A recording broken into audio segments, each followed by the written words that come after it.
The obelisk. The obelisk is the key.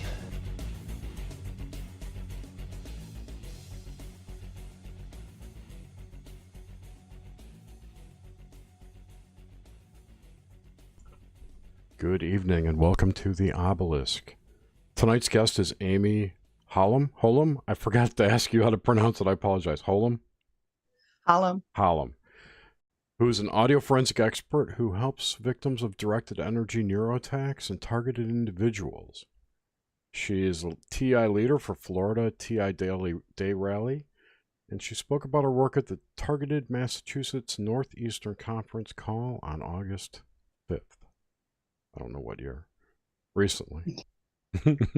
Amy, welcome to the show, and I'm sorry for messing up your lovely resume.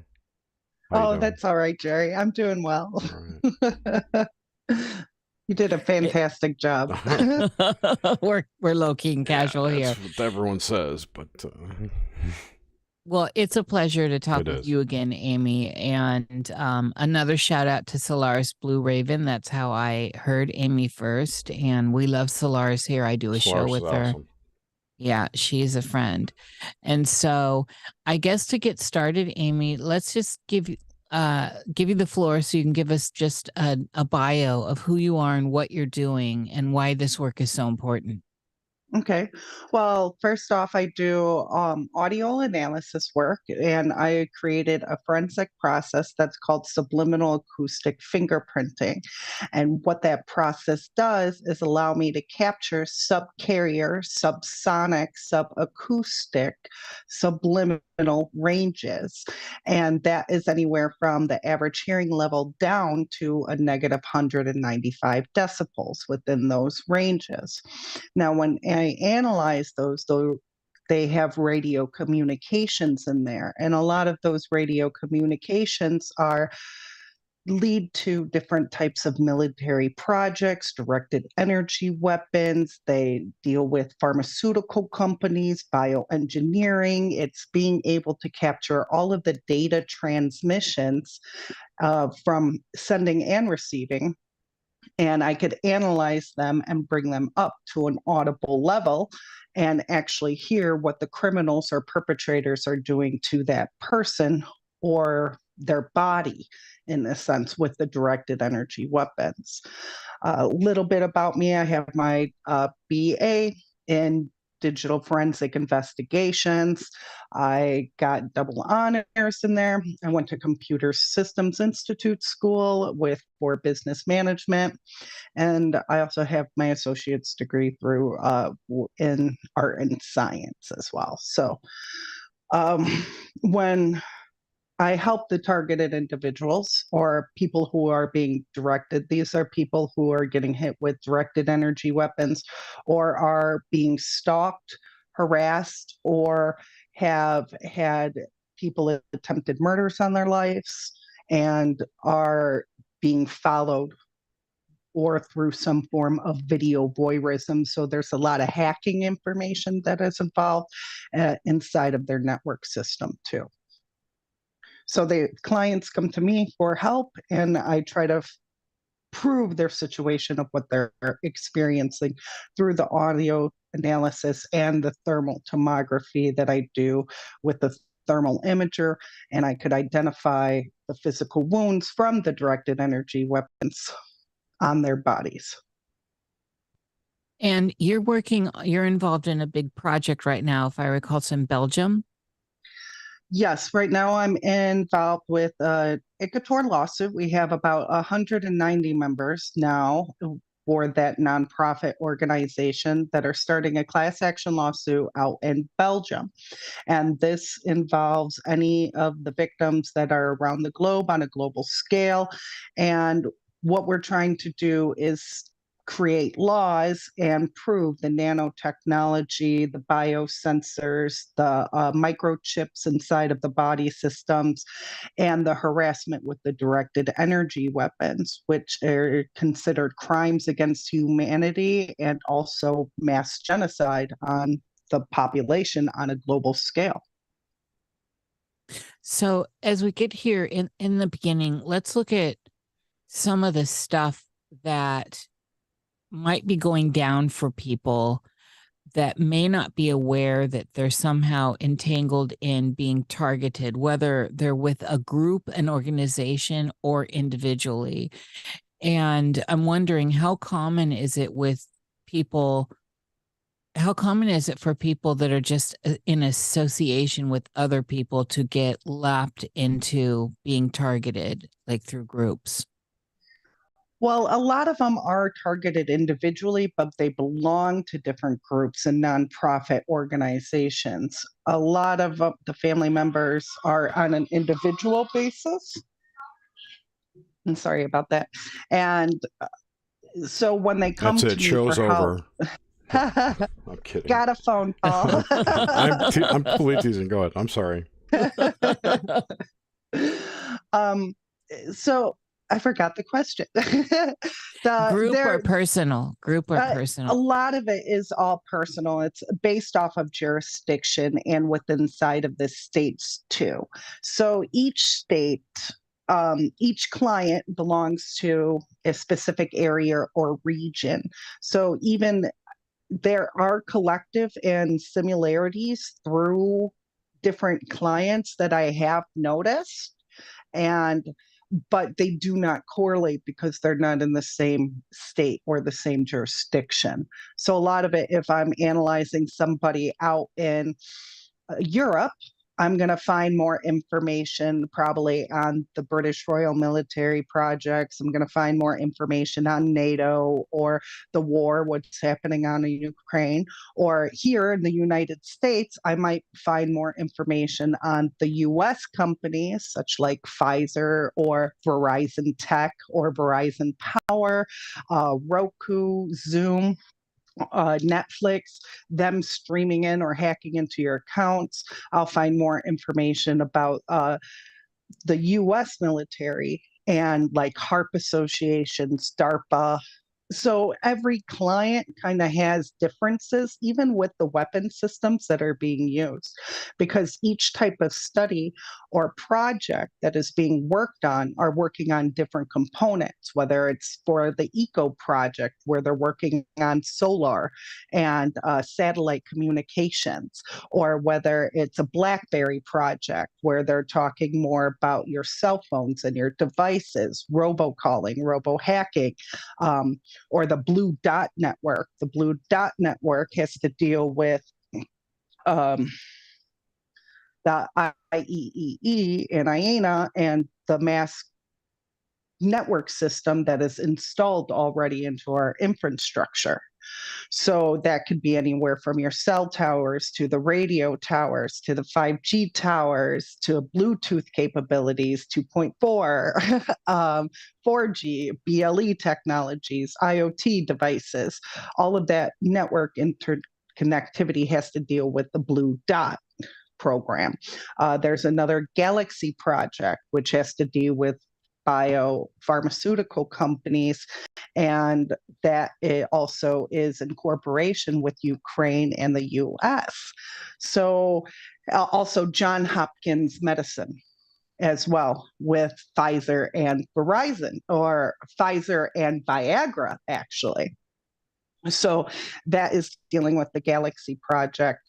And so each project has different types of components, and I probably know about 30 to 40 different types of military projects that they're working on.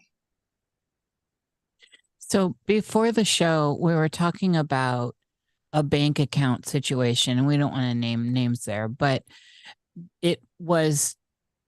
I've been told that somebody got charged in their bank account through a check that is posing as a student loan. So they got access like it was being siphoned out legally, like how sometimes the government will do that.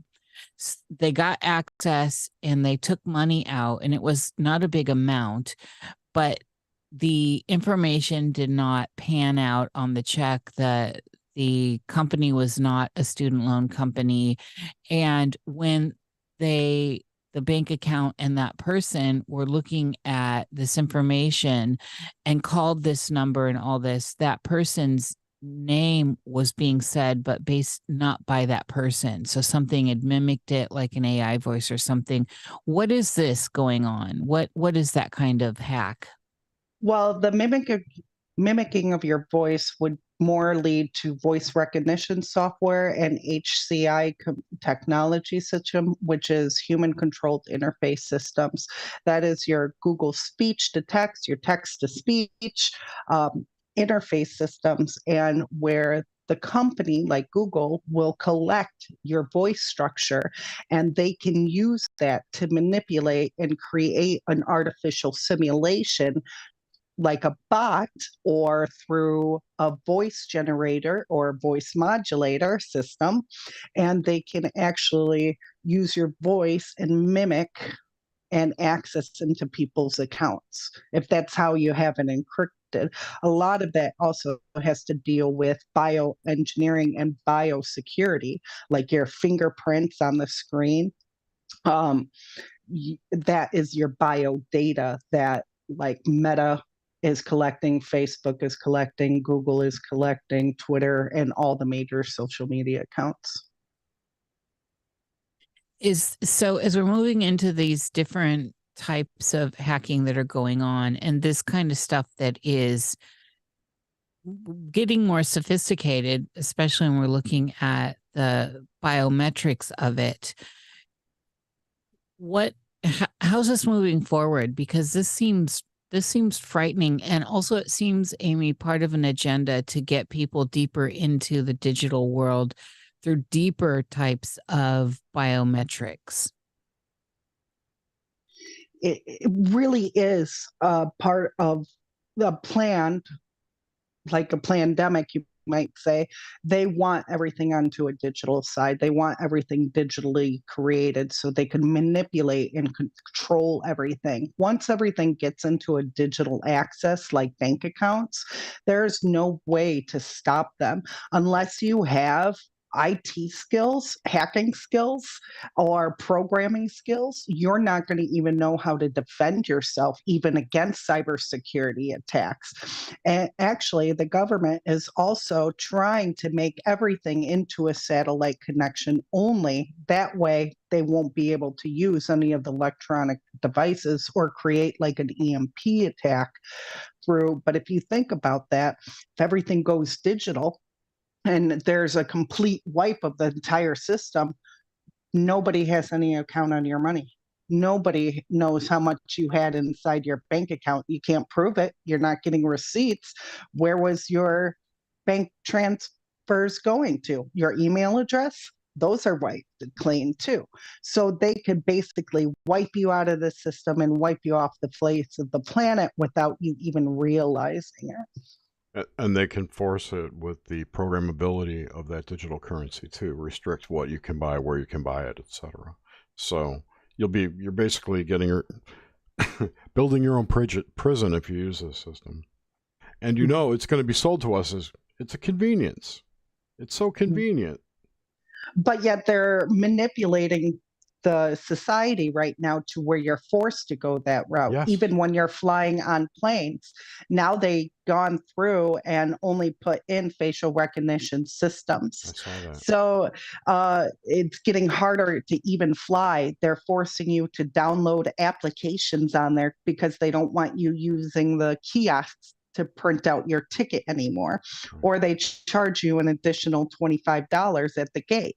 All of it is a money creating scheme to wipe us out and to bankrupt us. Basically, they want everybody homeless. They want everybody dead. They want the middle class basically gone because the elites or the higher up are going to be able to control everything.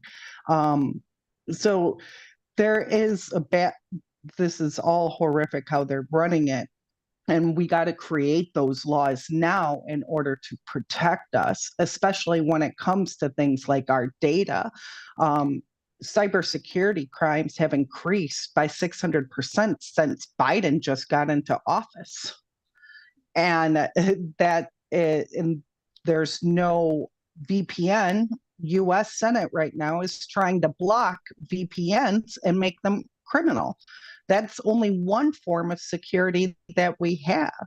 So you take away the one form of security that we have, then we're left with open network systems, and anybody could hack you at any time. And that's I would argue, a false sense of security there with VPNs, because unless it's private and you own the server, you have no idea where that data is going. It could be intercepted at any point. You know, we don't know who owns these VPN companies. How many are there? Like hundreds?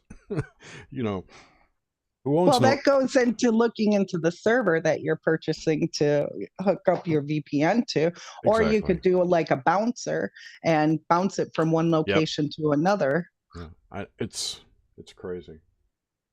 But yes, I know. And there's also something else I'm going to say. Trying to get VPNs. I forgot. I'm sorry. The one thing I didn't write down. You were talking and it reminded me of something else. In addition to VPN, the most scary thing is that Kamala Harris is the AI's are. Oh, really? That I did not know. Yes, she has been put in charge of all AI things. So. Oh, well, that's wonderful. Yeah. I wonder how that's gonna go. About as good as she the border. Have any technology? I know, for real. We need we need her laugh in one of our sound All bites. she knows is the manual technology. I agree with that one. So as they're doing the CBD thing, CBDC, right? Did I get that right, y'all? CBDC. Yeah.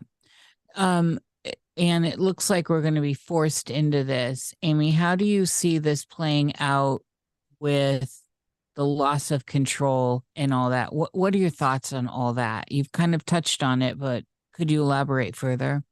I think that most of the states are going to come in and fight back. A lot of them, if they want that type of currency inside of their state system, they will make it mandatory or not.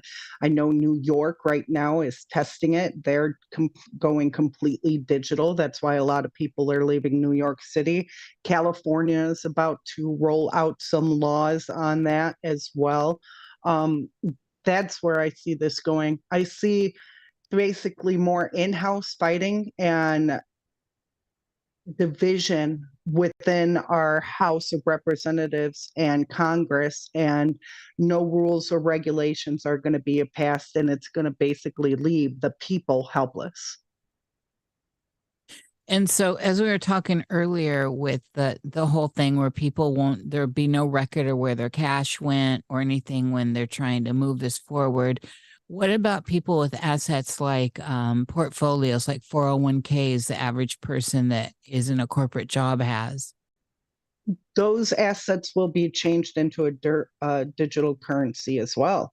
They won't leave any banking industry. If you have a loan out, all of that will go digital. If you got all of it will be through the bank associations. And the banking associations have choice of who they want to contract with as third-party contractors.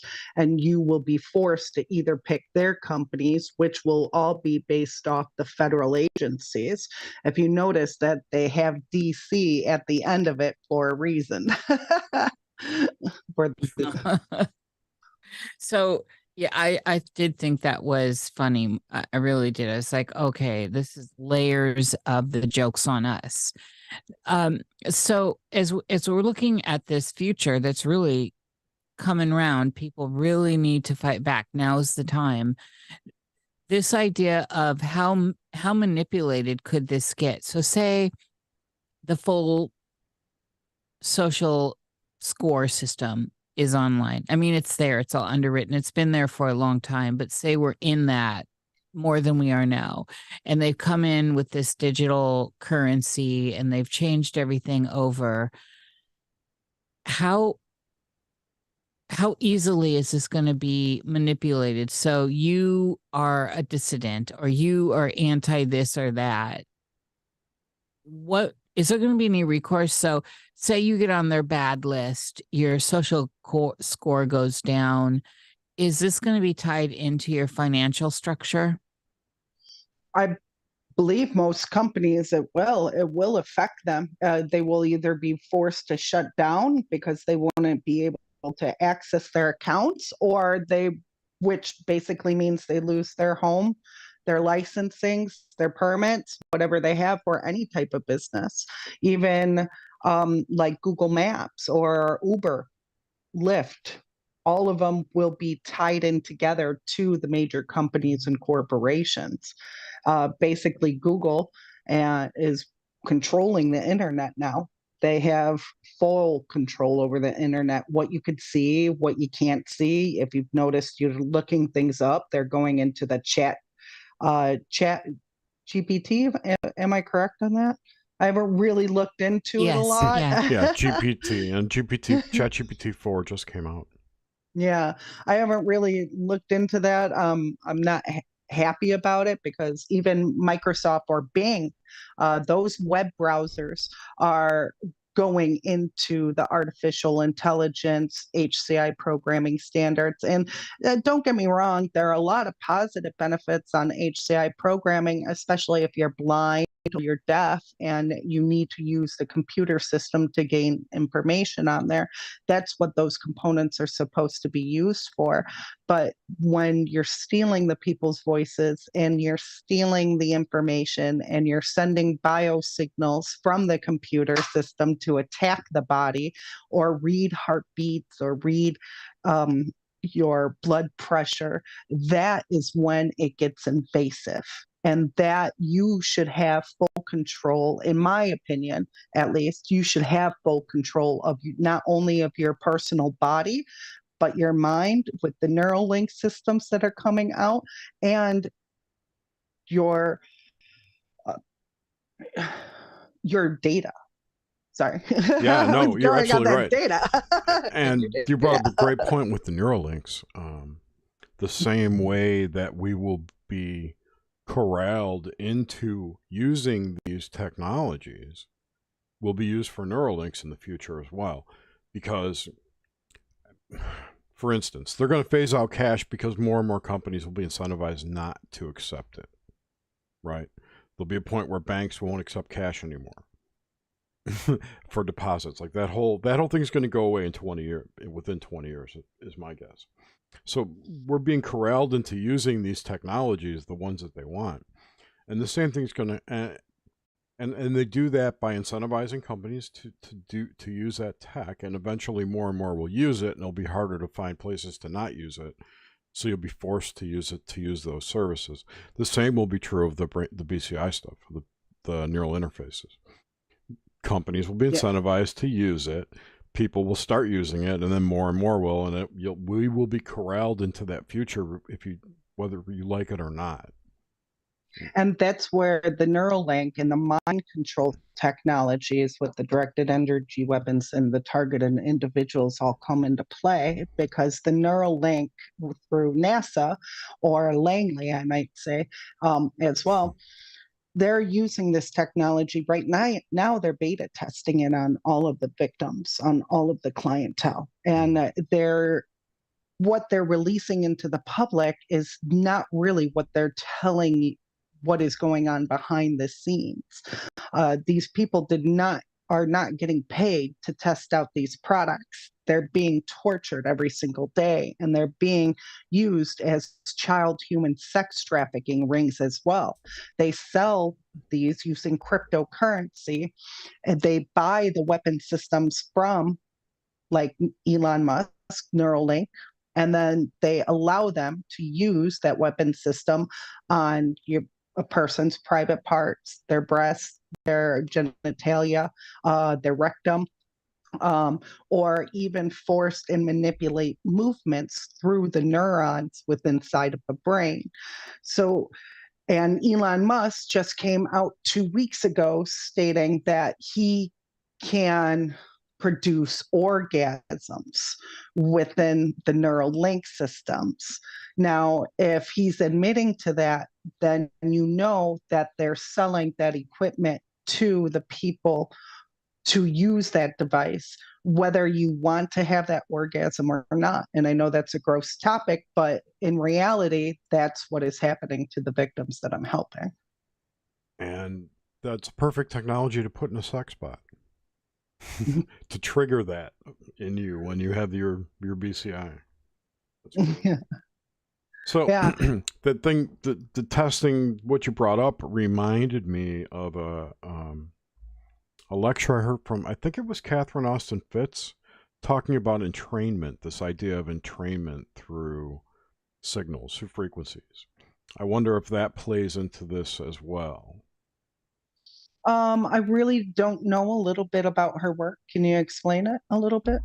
She was at a conference. I don't remember if it was military or corporate military or MIC or whatever, but it was a new technology that, and this was 10 years ago, a new technology they had come up with called entrainment through the use of audio frequencies that they play that are basically inaudible. They could get people to do certain things.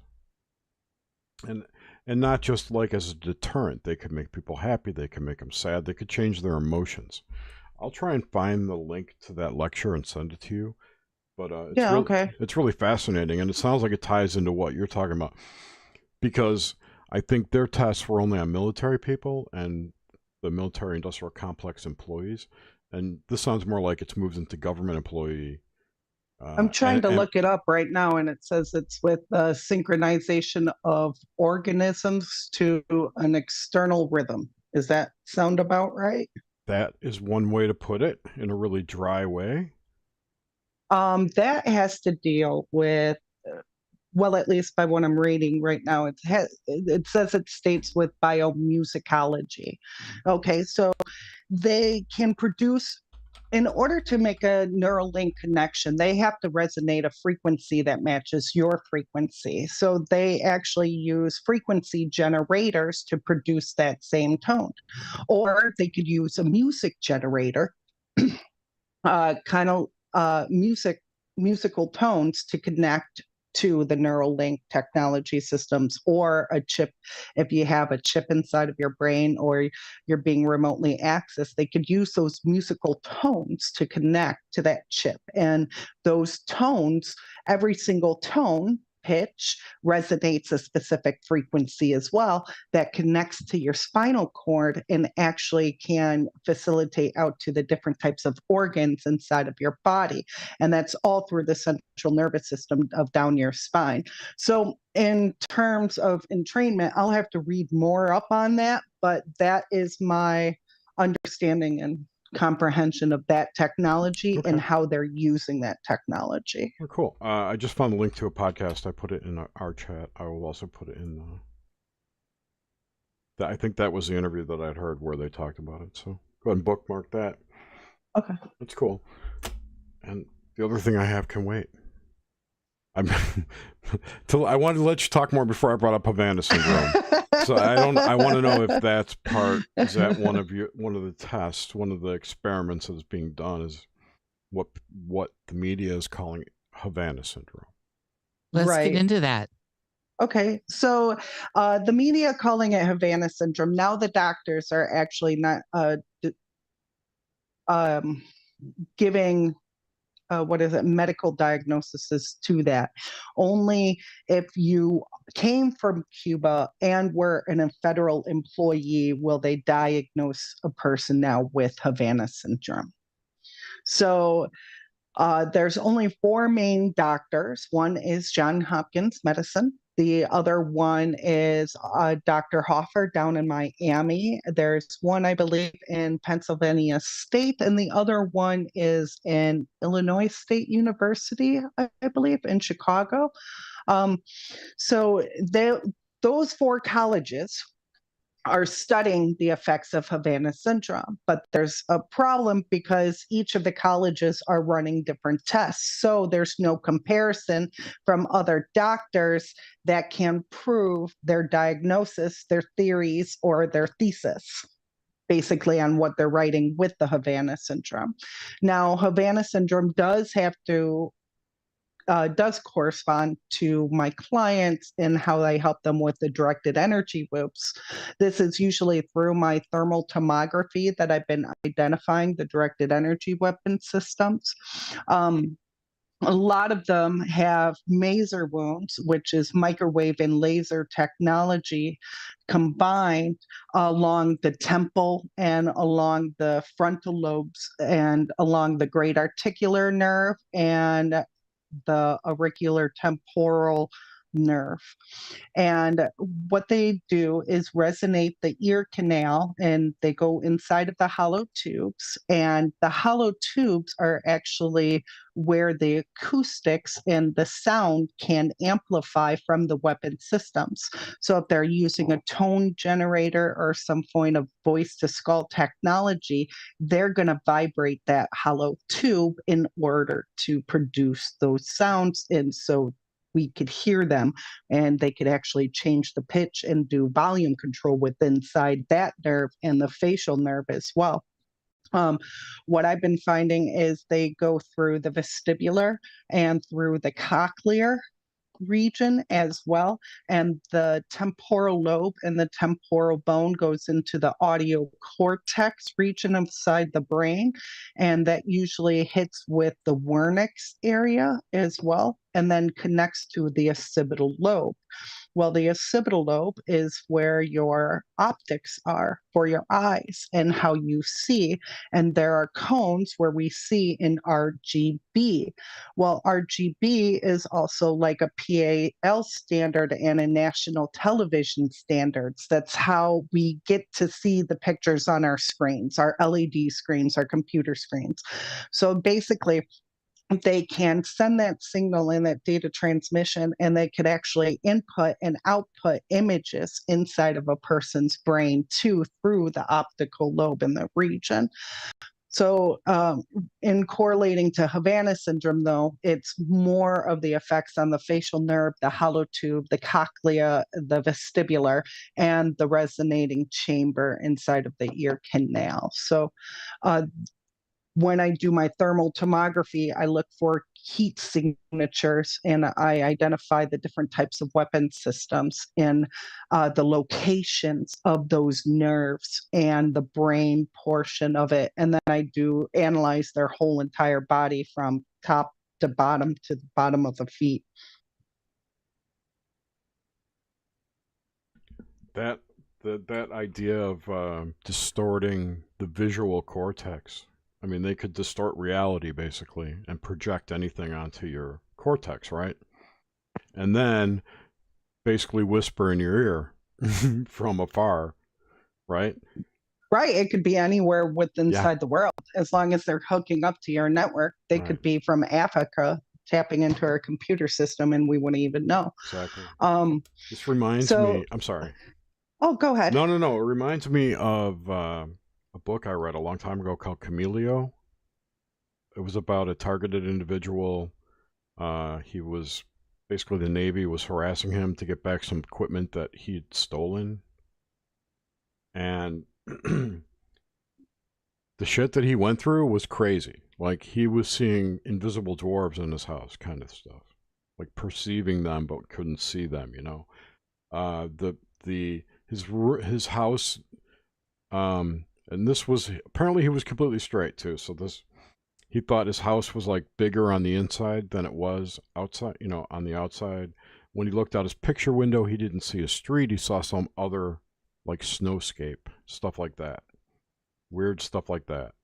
And the author actually had tracked it down to a corporation called SAIC in San Diego. Had developed or owned the technology that was able to produce this. And this was like 15 years ago? It was a while ago. So I can't imagine what it's like now if they were doing that back then.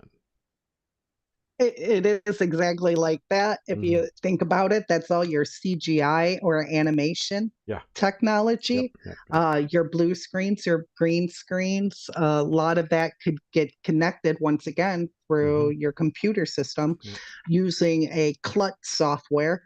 And then you can easily upload an image inside of a person's brain, or even manipulate the lenses. You could disrupt even the color signatures of a person's eyes if you get into the pigmentations of it. It could go into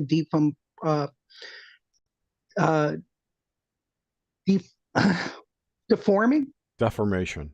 Deformation. Thank you. When they're deforming and manipulating a person's mRNA and DNA, and they can manipulate the genes and actually deform a person physically by even connecting to the, I believe there's a thyroid hormone that is produced in females that can be manipulated.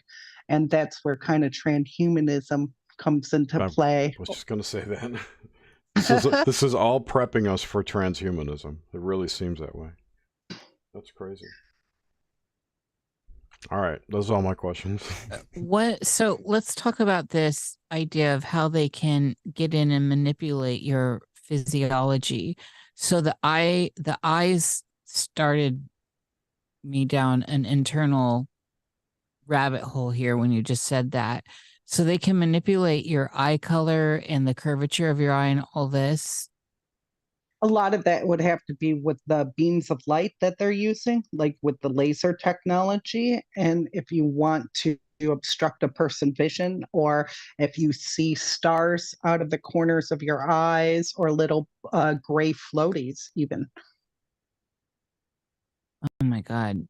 So, and then what other kinds of control can they take? So we know, I know from talking to you and listening to you with Solaris, you know, I know that they can come in and they can basically rape us and all this stuff. I know that you've gone through this. What other kinds of things can they do? Can they step in and, here's the scenario, and I think we talked about this a little bit, but can this technology give us the turned on person out in the realm that goes all of a sudden crazy and does a shoot 'em up at a mall or something?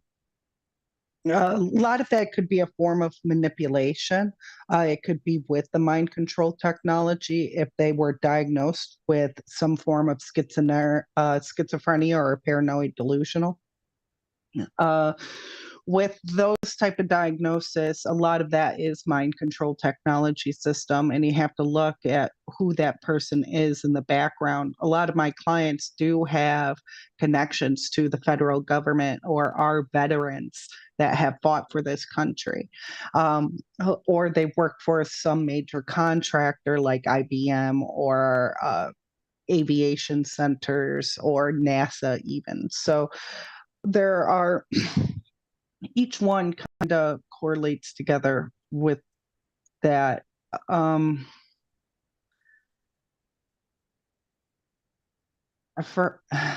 Sorry, I kind of forgot where I was going with this. Well, with turning on people to do bad things in public. Okay. So like with I've done, when I first started doing my analysis and testing, I actually studied serial killers because I wanted to find how far this technology, how long ago, or what type of electronic or digital communications that I could analyze these signals on. So I try to go back all the way from video cameras and components and videos. And I started with serial killers because those were the major ones out back into the 1960s, right? Mm-hmm. So I wanted to see how far this technology has been in play. So starting with them, like Edmund Kemper. Edmund Kemper was FBI and U.S. Army. He was manipulated. If you listen to any of his stories, he says that he just woke up, he was driving in the car one day, then one day he felt like he just had a kill on his way home from college. And he pulled over to the side of the road and he started beating the woman to death. So a lot of that is a form of manipulation. The killer down in Florida, Miami, Florida, Which shot one? up the school. I am from Florida. The Parkland kid. The Parkland. Yeah. Okay, thank you. He was actually part of Project Reborn. And Project Reborn, when I analyzed his file, The neuroscientist name that I found and discovered inside of the interview with the police department and him inside of the room belonged to the neuroscientist that was part of the Brain Initiative Act that was hired by Obama administration. So at that time, Obama was trying to take away our gun rights too. And the two major donors were Democrats. I believe it was Clooney and Oprah that raised $2 billion within 2 days, I believe, and to take away our gun rights and to get and that is to take away our gun rights. So they do manipulate using the mind control technology to create these mass shootings. Now, the reason why I didn't do that with the LGBTQ one with the church was because the news media only released the videos. They didn't release the video and the sound together. So I couldn't analyze that to find out if it was a false flag event or if it was planned or she was being mind controlled or manipulated. I have caught things from 2012 that they were sex trafficking a 4-year-old, and they were grooming the child since he was 4 to do a school shooting. So the mind control technology, they raise them when they're little, talking like Mickey Mouse or Goofy, or if your kid has an invisible friend that's talking to him, may not be an entity or a spirit. It could be the mind control technology system. When they start acting out on the parents, start kicking and screaming them, or for no reason at all, like just sitting and watching in TV, they're probably being manipulated or being scared in some format.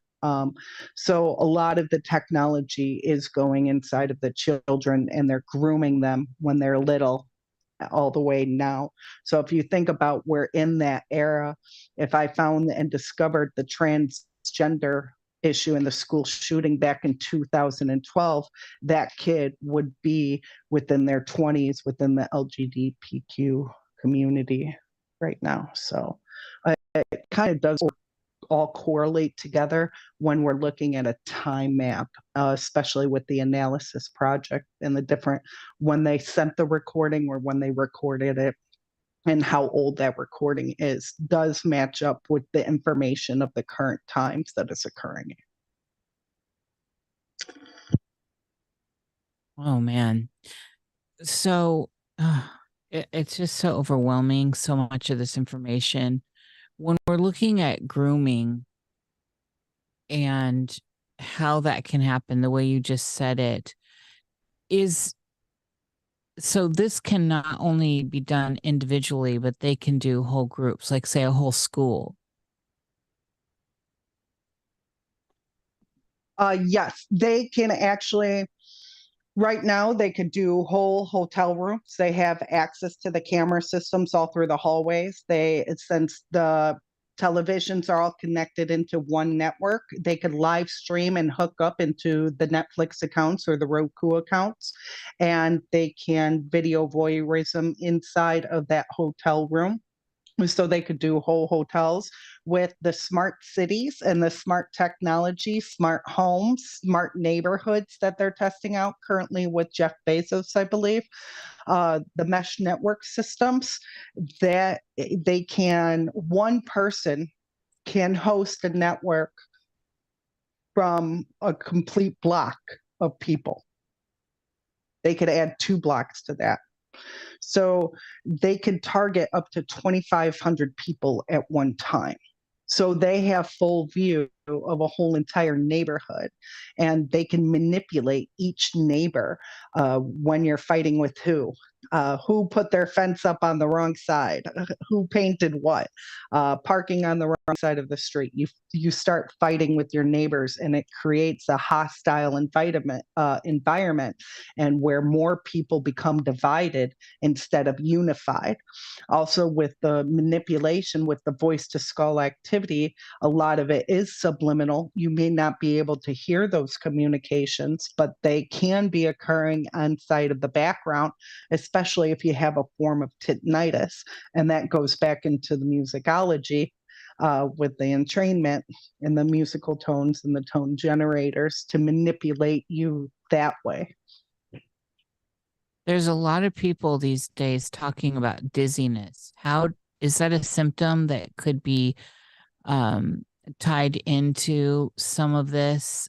I know that tinnitus is connected, and I think about tinnitus sometimes being connected to dizziness and vertigo. What do you have on this?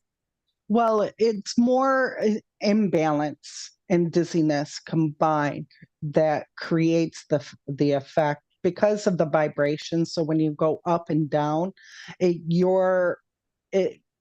the microwave weapons create a pressure inside of your body. So it can cause you to get dizzy because it's aimed at your head with the neural link connections. So it causes impairments with your balance and can cause even dizziness, headaches. You will get vibrational muscle spasms a lot of the times. Nausea, irritable bowel syndrome is another one. One of the signs and symptoms of it. It has to deal more with the balance, though. Even when you're walking, if you're toppling from side to side, you take a step and then you fall over. It's because the frequencies are resonating and they're putting that pressure on different areas of your body, so it cannot function properly and causes you to have those type of reactions. Another thing, Amy, I've been noticing personally in the audience of the Cosmic Salon is I keep seeing a lot of people, and it's uncanny now at this point, coming down with diverticulitis. It's just too uncanny. It's not like one or two people. It's like a good dozen. And then when I looked around, I'm seeing all of a sudden you're seeing all these people saying, I just had about diverticulitis. Is this connected into this? I really do not know about that. That's the first time I've ever heard of that disease, even. So, not a lot of my clients talk about that. They more talk about zapping effects, burning, itching sensations, jabbing, stabbing, electrical sensations, tingling sensations of the nerves. So, a lot of those are more on my complaint side. So, that's what my focus area is on. My whole family's got diverticulitis. Really? Not me, but yeah. It's a bowel thing, so I think sorry. No, go on, Jerry, please. No, go ahead and finish. Well, go on, please. No, I was going to say the effects of these types of weapons are more external and things that can be triggered by nerves, but they don't actually change you physically initially, right? So I don't think they could cause diverticulitis. It can if it's specifically on the large intestine, it's small intestine then. Oh, if the vibrations and if it's vibrational and the heat source from the microwave or laser technology systems, it can lead to damage within those areas and cause that type of disease. Maybe. I guess I'm not going to say it can happen, but the nature of diverticulitis is that your diverticuli in your intestines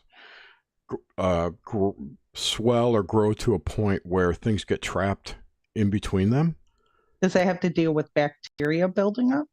I'm not sure what causes it, but they swell, and that's painful. Okay. So it's painful in your belly because you've got like sesame seeds caught in your diverticuli because those don't get digested in your stomach, that kind of thing. So I think it's an itis, so it must be a swelling or an inflammation of the diverticuli in your intestines. So if they could make, I believe you mentioned inflammation before as one of the side effects, so they could absolutely probably could do that. Well, inflammation and swelling, even lesions internally, are a side effect of it. And that could be proven through different types of grafting, radioablation, or even ultrasound technology can prove that. A lot of that has to also deal with food digestion too. Yes. And the products that you're eating. Yes. If you think they're homegrown products and they're not, and they got some form of something in there that you cannot digest, then that could be causing an uproar in that type of disease. And it wouldn't actually be caused by the directed energy weapons, though. It could be through inflammation, because the way that they do it is they take all the nutrients, the good positive side, and they leave all the bacteria. But you said it wasn't bacterial. So they absorb the good nutrients they need in order to do either like an ionization process or create hydro bonding. So they can manipulate different cells, amoebas, nucleuses, your atoms, your electrons, your photons, and they could even see the difference in a acylic acid or a base. So there are different, that has to go more on the bioengineering, biomedical, pharmaceutical side. So I just had this crazy thought. You got to wonder if the 70% of the world that's been injected with a mod mRNA or a modified mRNA molecule is somehow setting a baseline for something that can be manipulated in the future. Well, it just doesn't have to deal with mRNA and DNA. That's just only one component on it. But if you think about it, all of our medical supplies have hydrogel inside of it. There are hydrogel sensors that could be put into there. All the medical supplies, all the gauze pads, those are hydrogel. So any person who's had a cut or a wound could possibly, especially through Pfizer, if they're the ones producing the gauze pads for you, they can be injecting that graphene inside of your body without your knowledge. Same thing with female products, like tampons. Sorry, you don't want to hear this, Jerry. No, I don't care. I do want to hear it. Those have hydrogel inside of those too. And those hydrogel sensors would be stuck permanently inside of that region, and they could perform bioengineering or sexual assaults on the person after it's been inside of their body. So, yeah, I was under the impression that hydrogels were lipid nanoparticles. They are, but they're also putting sensors inside of the graphenes. And but there's no graphene, and there's no graphene oxide in a hydrogel. In a lipid nanoparticle, rather. Oh, no, you're right. I'm sorry. I'm talking about hydrogel sensors, graphene oxide, but graphene oxide can be used. Yes, it can be used. But it's toxic. So they're two separate things. They are two. I know. I just wanted to be clear about that. The hydrogels. I apologize. No, it's okay. You're right. Hydrogels are not graphene oxide. Graphene oxide can be put in them. However, it's very toxic to the human. Hence, being encased in a lipid nanoparticle. Right. So there you go. Your body does not absorb it. However, there's no evidence that that's in anything right now today. Injectables, as far as I know, the graphene oxide. There's lipid nanoparticles and everything. I mean, hydrogels were designed originally in order to pass the blood-brain barrier. That was their initial purpose, to target like brain cancers and whatnot. But graphene oxide can be created inside of your body using ether cold fusion and quantum physics. Two quack sciences, if you ask me. Created how, though? You don't have enough carbon. I suppose you could. You could create it by manipulating the oxygen, and you could create that carbon. And the oxygen can be manipulated with a frequency. I get you. And anything can be made into a liquid, solid, or state form. So you could transfer one component to another. So even in aerosol, or like nanotechnology or smart dust, right? The chemtrails, this would have to lead into chemtrails, if you so might. Solar radiation they can- management is what the YouTube censor's like, I think. I'll believe that. Yeah. But they can manipulate the air molecules, Yeah. then allow you to breathe it in, then make it travel throughout your body system in order to get it from one location to another. You know what else can change the state of matter to like liquid and gas and solid? Taco Bell. Taco Bell. Yes. Yeah. And McDonald's. And McDonald's. That stuff will go right through you. And then you take a nap afterwards. That's right. Sleep off those carbs. All right. The comic relief is done. Well, this is interesting. We talked about hydrogel in our chat with the Cosmic Salon, and because one of the things is, I can't remember her name, Celeste something, who brought it forward really from FEMA. I mean, nobody was talking about it before Celeste as far as a weapon. And now it's in everything from tampons to face creams and all kinds of stuff. And so it makes me wonder if with the stuff we're talking about, by breathing it in, and it's in our food, graphene oxide, that is, they're using it in printing and stuff that we may be eating as well. It's getting into our bodies.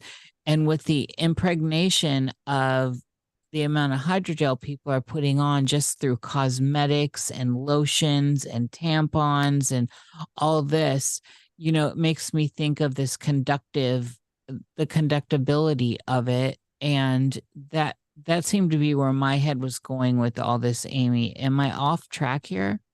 No, a lot of them have an agenda against reproductive. A lot of them believe in mass genocide, or even killing off the fetuses or wounds, depopulation, population control.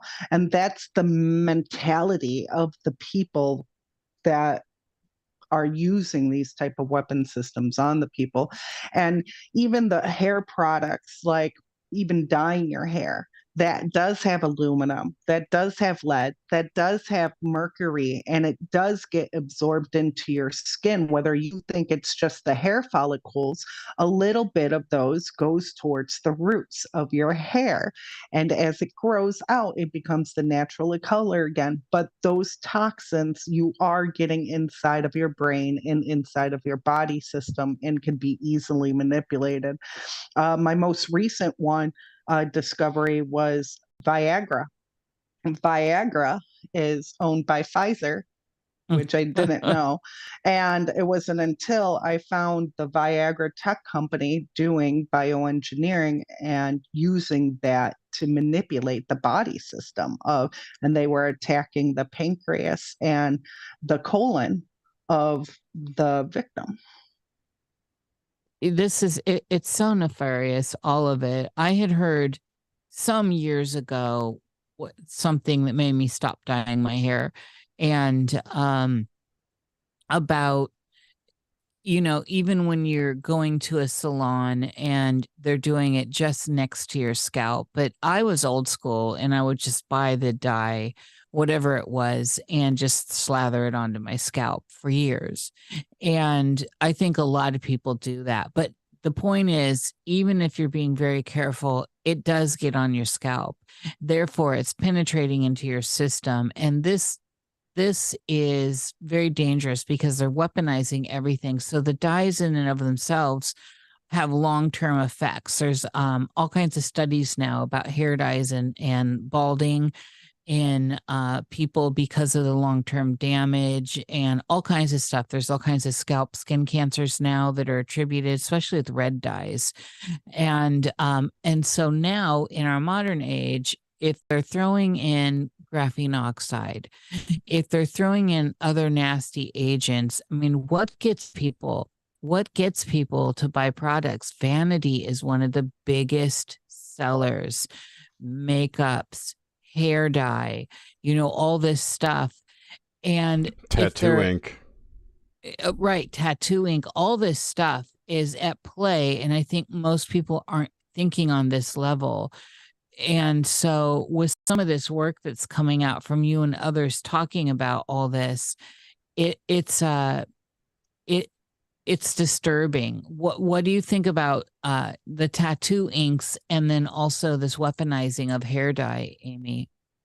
Well, I think a lot of people need to start researching the products, no matter what it is that you're buying, and find out who these companies are relating to, and who are their third-party contractors, and who belong to a corporation, because it's going to be the main businesses that are going to be more highly involved, because they're your lobbyists inside of, at least for voting and political agendas. Especially with the lab-grown meat now. Now they're starting to release that, and I believe that's out in Oregon. But they're trying, even through the mainstream media, they're pushing an agenda for you to eat this lab-grown meat. And there's no ways to know if it's real or if it's not. Not only that, the way it was approved, it does not have to be labeled. Is this what you meant? Probably. It does not have to be labeled as lab-grown meat. So anything, if you see in the store, just says beef, it doesn't actually have to come from a cow anymore. Right. And you have to look up those different companies. Like CRISPR is going to be one of the main companies I know that are behind it already. CRISPR. Right. CRISPR-9 is the current innovation of it, yes. And they're the ones you have to find out who. Is it going to be Tyson Meats? Is it going to be? And that's where you need to start doing your research and finding out, because our political side does not want us to know. They want us to ingest all of this. They want us to eat bugs, and they want us. I'll go fishing every day. I'll shoot the squirrel. I'll go to jail for shooting a squirrel. I'll get a food stamp card. Girl. In my opinion, I don't think it's necessarily the politicians. It's the agendas above them. I think most of our politicians are oblivious to what's happening. They're really clueless on a lot of things. They don't read studies. They have no idea. Like, I guarantee you, every congressperson would be lost in this conversation we're having right now, because they're just clueless idiots. So I don't see a lot of them directing this. I'm not saying not all of them, but most. Well, believe me, they are directing it to a certain extent, because they're the ones granting permissions, like the FDA granting permission, Monsanto releasing a million mosquitoes that give females infertility. They're granting the grants, the funds, they're supplying it to the companies and corporations to do these human experiments. So if you don't believe that the politicians know, they know. They have money invested, and that, look at Pelosi and the in-house spending with the stocks. Absolutely. That's how they manipulate the system, and they control their funds, meanwhile diluting the rest of us. Yeah. At least in my opinion.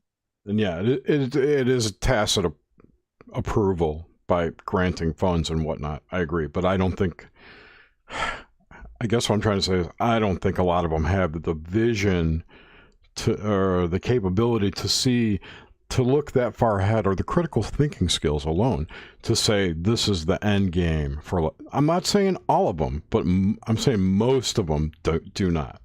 Well, inside of the audio analysis that I do for my clients, I can say that I have caught over several different senators and governors that do know about these technologies, and whether they're connecting to the child human sex trafficking side, or whether they're connecting to the business side aspects of it. So they do have connections. Like, I know I captured Governor DeSantis' name. He was more on the business side. He wasn't on the sexual sex predator side. Marco Rubio's assistants, Como, when he was in office, he hacked my computer system after I found out that a client in New York of mine, I captured state and federal funding and that it was approved through the state in New York. And then a week later, Como hacked my computer system, and I got evidence of that. So there are, there are other governors. Since Pelosi, I've captured Pelosi's name out in the California side, and the governor down in Ted Cruz as well. Well, he's not the governor. Oh, sorry, senator. Yes, well, you might have been Greg Abbott's Texas governor. So I did capture Ted Cruz's name involved with that too. He didn't, as far as I know, he was more on the business side too. He was more comment, but it wasn't a voice signature. It was just the people, the perpetrators or the criminals talking about those names and who they were working with at that time. Gotcha. So a lot of them, we can prove it through specific companies and corporations, because that was through the Texas water supply. So I believe that Ted Cruz had a part with the Texas water supply, and they were putting a toxin inside of the water. Nice. Yeah, it's called fluoride. No. That wasn't the name of the toxin. But... I know. I'm kidding. I'm kidding, and I'm not kidding. I was kidding, but I'm not kidding. Oh my God. So I'm curious now. So is your audio analysis akin to body language analysis, but of audio, that kind of thing, or do you have specific conversations that you listen to, or is this, all the communications or conversations that I listen to are embedded into that recording. So you could take like a regular cell phone, right, and make a recording of your house. Just walk around from room to room. And whatever is on that recording is what I capture. Now, so that is what I analyze. So if you started in the middle of a conversation, I don't know that information prior. And then once you ended it, I won't know the continuation of that. So those become embedded in there. And those are the radio waves, them hooking up the satellite connections, the data. If you look at your iOS models, all of that information from your transcripts, your packets, your application systems, all of that information is what I'm capturing. So sometimes I can identify the servers. I could identify all the frequency ranges that are being used for those communications. I could identify whether it's coming from a satellite or drone or airplane just by the frequency ranges alone. The spectrums will prove the quadrature amplitude modulation systems, the vector fields that they're using. So I could find out if it's a mobile operating network system, or if they're using a mobile electrophone or a ham radio or a virtualization station. Usually virtualization stations are for gaming components. That's where the streaming comes into play. The different types of simulation for their flight radar systems. So all of that information from the ISO model, I can capture and get information, even the data transference. Now, I am creating an application, and once it's completed, it will be released to the public, where you will be able to live stream these communications in real time. And inside of that, there are INF files, what's called INF files, and they send messages back and forth that's usually on the child human sex trafficking side. So I could identify the messaging systems, but I can't demodulate and decrypt them. But once the real-time application comes out, I should be able to intercept and then demodulate and decrypt them, and we should be able to identify the messages and the locations of all the child sex trafficking rings and the instructions inside. So hopefully, So there are some problems with my technique, but there is a solution to it too. Good. And just to be clear, INF files are not the info text files that Windows throws everywhere, right? Those are separate. Well, they can be, depending if you're using an Windows operating systems. But if you're using something like Linux, and this has to deal with the digital forensic investigations side too, whenever a messaging system or a message is transported from point A to point B, usually inside the packet, it will have an INF, which has to deal with ASC2. I believe. ASCII 2, yes. ASCII 2. And from there, you can decrypt the messages inside. So you're saying that there are audio components to a text file? It shows the text files. It shows that because I'm capturing the data transmissions too. So Gotcha. So yeah, the text files are the data that are also in the same packets alongside the audio. Right. I got you. So the messaging systems they can be captured in there too when they're sending and receiving the data, which actually shows up as the INF files. Yeah, and I run Linux at home, and I only have a couple INF files. So, but I need to talk to you more, Jerry. Yes. Well, you're both tech people. I have abandoned all commercial operating systems like 20 years ago. I'm still I got my tails. I'm still got to learn Linux and Python. Python, you got to get really high to program in Python. I know, like I'm a level 1 in comparison to all you level 5s. Like I know your CSS, I know the C++, I know JavaScript, I know the HTML. So I'm learning the basics still.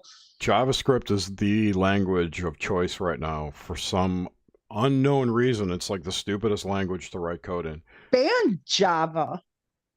Java is even worse, but yeah, but like my company, the company I work for, we've basically all of our front end stuff's in JavaScript and TypeScript now. Oh, really? Yeah. Okay, so what's the Java that they banned? They stopped.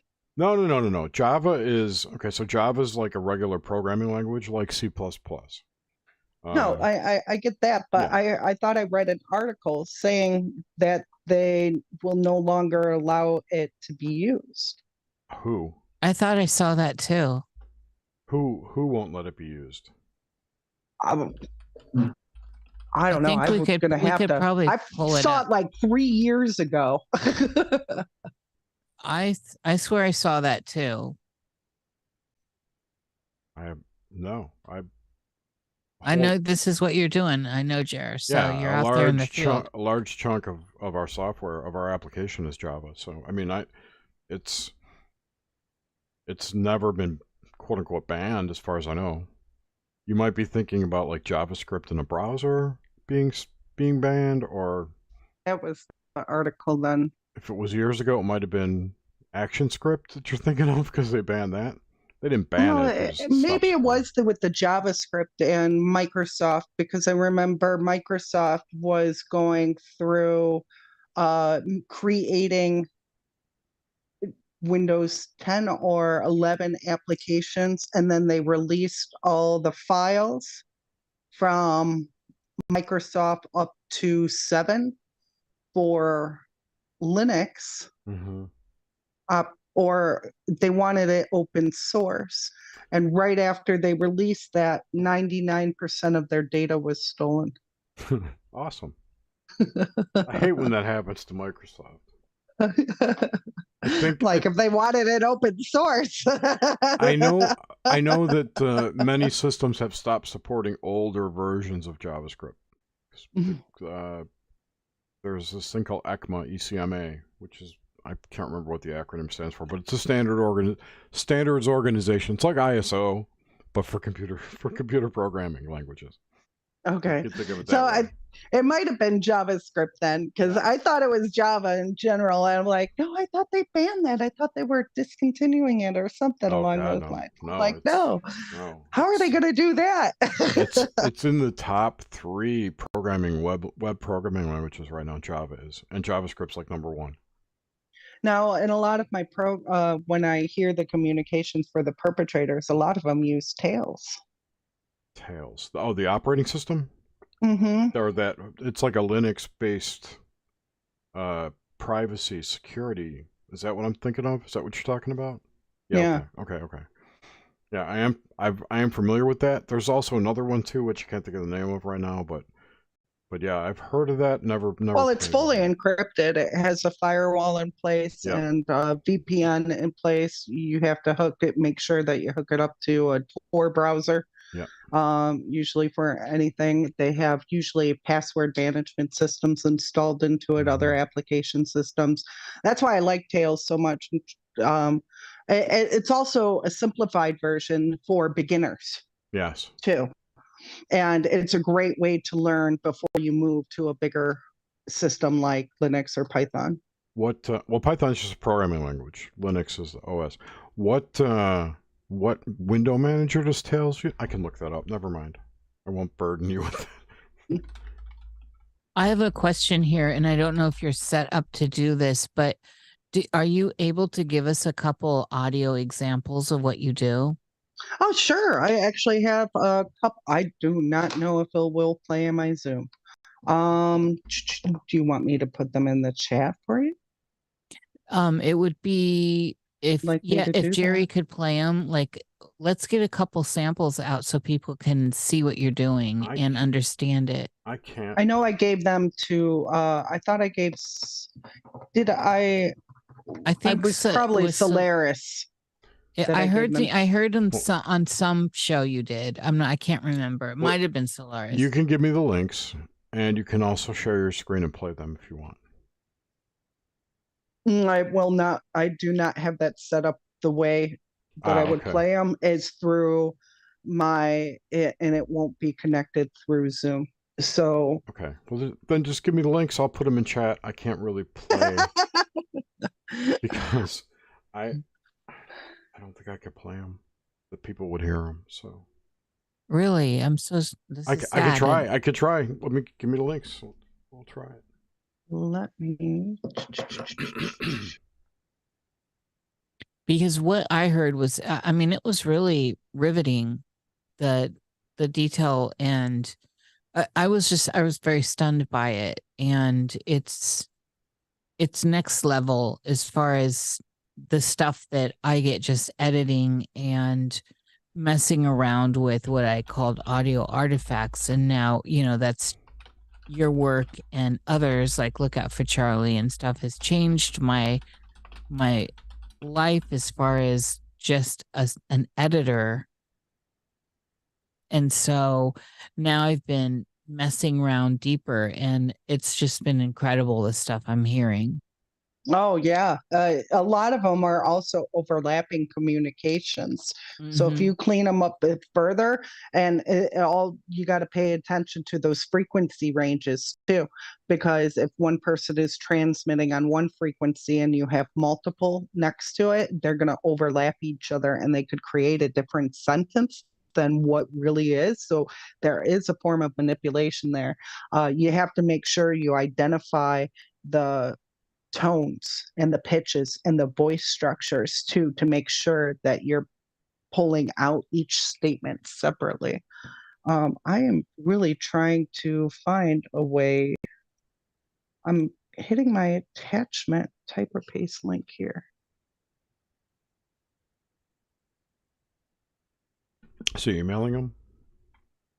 Oh, you want me to email them? No. If they're on the web, you could just put a link in chat. I don't know where they are.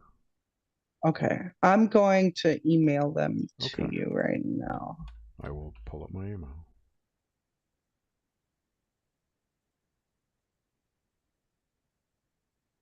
Thanks everybody for coming in chat. Yeah. Hello, everyone. Got a cult priestess, Suzanne, Lynn, Lenny T. Oh, Oh, Amanda Pomander's here. It's her daughter's birthday tomorrow. Happy birthday, little baby Amanda. Happy birthday, daughter of Amanda Pomander. Rivers, Sony's here. Oh, Rufus Cat's here. Noel Everybody's here. Cece. Yeah, we got 30 people listening. This is excellent. It's so nice that you're all here. Yes, we love you all. Thank you for coming. We do. I love this audience. JP's here. Justin Stevens. Oh, okay.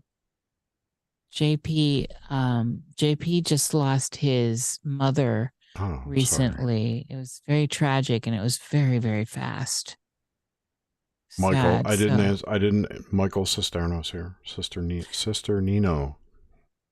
Well, hello, Michael. I love me some Michael out there with the OG music, the 80s music. Makes me always think of Michael.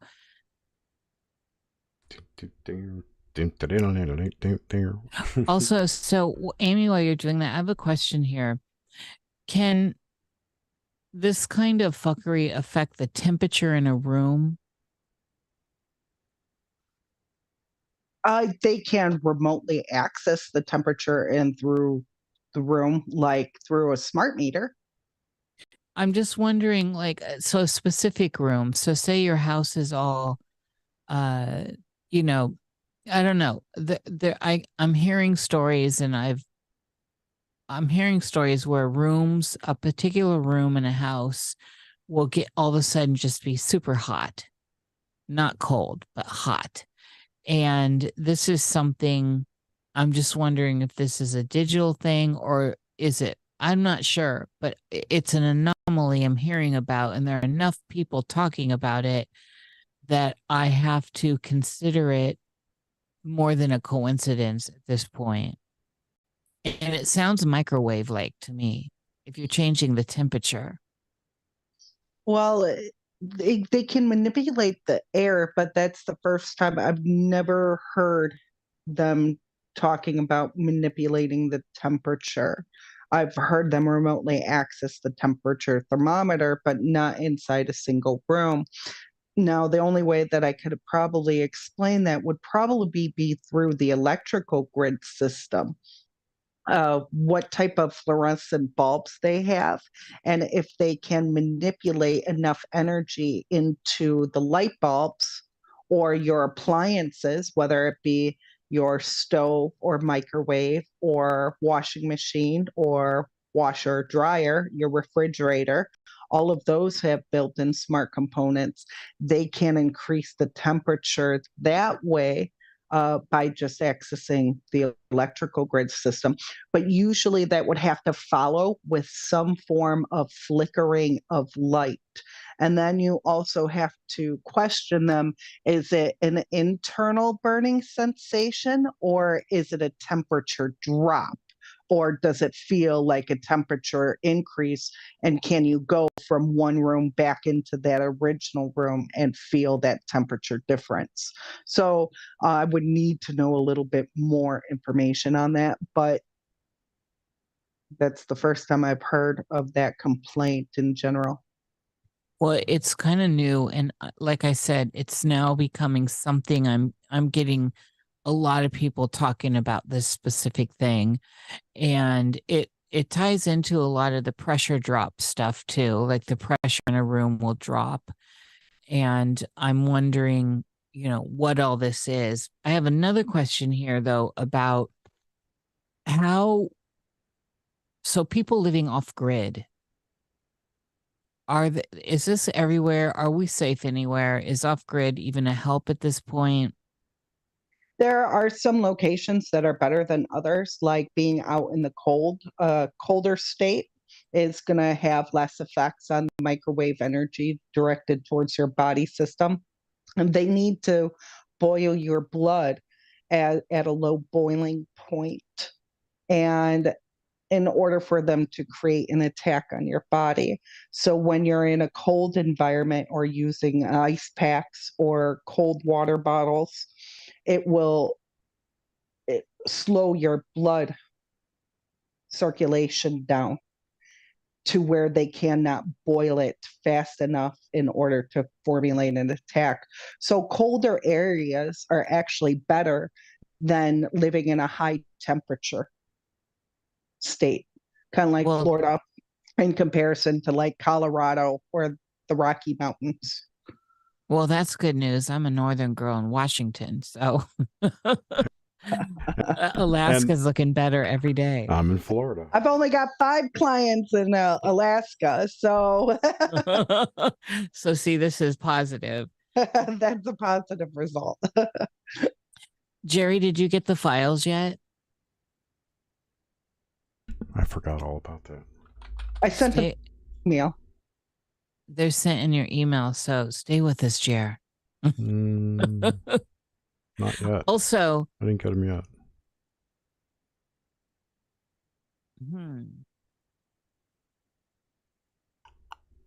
Remember when sending an email was fast? Did you send it to my personal email or to the show email? I'll check both. Or you can drop them in the chat, our private chat. I did not yet get them. And you're muted, Amy. Check your spam. Usually, I think it's in your business one because I had the link to the show, and that was the last email I opened up. So I just did a reply and an attachment to it. Nothing in spam. Are you able, Amy, to put it in the chat here on Zoom? No, they're not online, right? No, they're on my computer, but it's not allowing me to formulate an attachment. Of course. Find it. They're trying to stop you at every. Damn it! It only says Dropbox, Google Drive, or Microsoft SharePoint, and I don't use any of those. Oh, because they're. Well, I do. Because they're so big, you can't attach it. Is that what it is? No, they're short clips. If you just, what are you using for email? What's your email client? Proton Mail. Oh, Proton.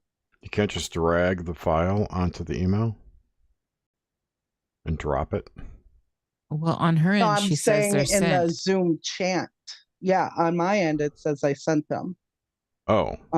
I'm saying in the chat room, it only allows me to do it through a Dropbox, Google Drive, or SharePoint. Yeah. So I can't upload a document anymore. All right. Well, I don't know where they are. I'll keep an eye out for it. See the changes that they're making, people? So they're making it 10 times harder. Just curious where they went. Let me send them.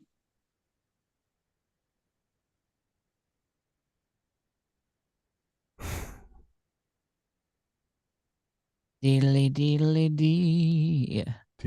So I also want to look at the idea of firewall. So it's apparent, we talked about this earlier and I think you and I also, Amy, talked about this on the Cosmic Salon, where once upon a time, we used to be able to do searches and there was just like an infinite number of pages, like it just could go on, and how it bottoms out now and how censored we are within the United States, but I even think in micro pockets as well.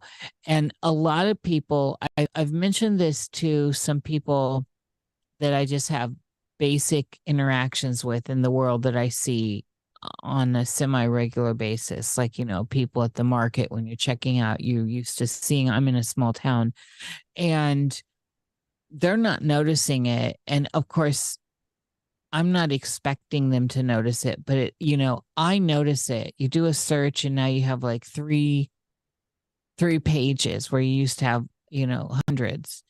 And then the censoring of material that's coming through. Is this something that plays into anything that you deal with? Do you know about all this? I do know about it, but it's not really playing into the information that I collect along the targets. Now, that is the controlling of information on there, on the websites. Sorry, I'm just sending this again to you, Jerry. It says sent. Okay. So when they're trying to create like a fact checkers, everything, and it's all going to be government controlled. And a lot of it has to deal with their data and who pays the more money to have their page up to the number one spot in comparison to a level where it used to go alphabetical. There are different types of web browsers out there, like Pale Moon. Pale Moon does a great job in finding information. I never have any problems with trying to identify different types of research that I'm doing. I get different documents for it. Another one would be there was a new one. Is I Pale forgot Moon that, PALEMON? yes. Yes. I've never heard of it. MOON spells moon. Yeah, but I just have never heard of that browser. Yeah, that's one that I use a lot of times for it. Obviously, I still have my Chrome and Microsoft. That way I could open up PDF files and different types of video components that I have to analyze. What's an AFI or a WAV format or MP3, MP4, or a movie or a JPEG or a GIF, any of those type of formats. So you have to have usually Chrome, Safari, or Firefox, I believe, in order to open those. So those are some of the web browsers that I use. I use Pale Moon a lot when I'm doing research. And the good thing about Pale Moon is it's not based on Chromium, like so many browsers are these days. It's based on the Gecko engine, a fork of it, which is basically Firefox, or old Firefox. Back when back when Mozilla was cool and didn't sell out. And that's 100% true. All right, I got these files. Opera is another one that I use too. Opera is good. Opera, I think, is based on Chromium. I've always liked Opera. I like Brave. Oh, I've never used Brave. Yeah. I'm going to have to check that one out. That's the one with the lion, isn't it, Jer? Yes. Mm-hmm. Opera is based on Chromium. So, and being based on Chrome, sorry. No, I was just wondering about those files that I got them. Amy sent. I got them. I was geeking out there for a second. Geek out. So Chromium is an open source browser kit that you can build a browser around. It has all the guts, and then you put your user interface on it. Google Chrome uses Chromium as its base. And so does Brave, and so does, I think, Safari does now, and Microsoft Edge. So a lot of browsers have adopted Chromium as their core. That's why Microsoft has gone downhill in a lot of theirs. Yeah. Chrome has gotten very bloated. It's not. I mean, when it first came out, it was a wonderful browser. Since we only had Firefox and IE was like our choice for browsers back then, and Netscape too. Chrome really was so fast and agile and quick and just pulled pages up so fast, and now it's like, but I'm not blaming Chrome for that. I'm blaming more for the bloatware that the page loads take on modern websites today. There's like a 10 megabyte download for each page, just to get the code running. Anyway, I geeked out. I apologize. Which one should I play first here? Do the Spit at the Perps. All right. Hopefully everyone will be able to hear this. Share sound.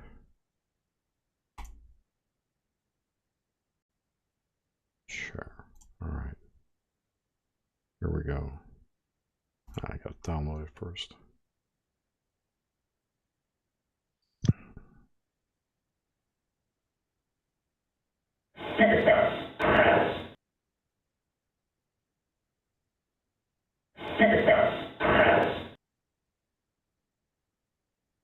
Could you hear it? So, yes, I heard it. Cool. I don't know if I did too.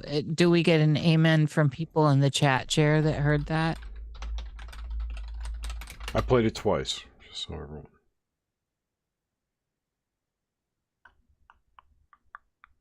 Yep, they heard it. Cool. Okay. So explain that one, Amy. Okay, that was actually one of mine that I pulled when I first started doing the analysis. I only shared mine. I didn't share any of my clients' information because I have to keep those client privileged.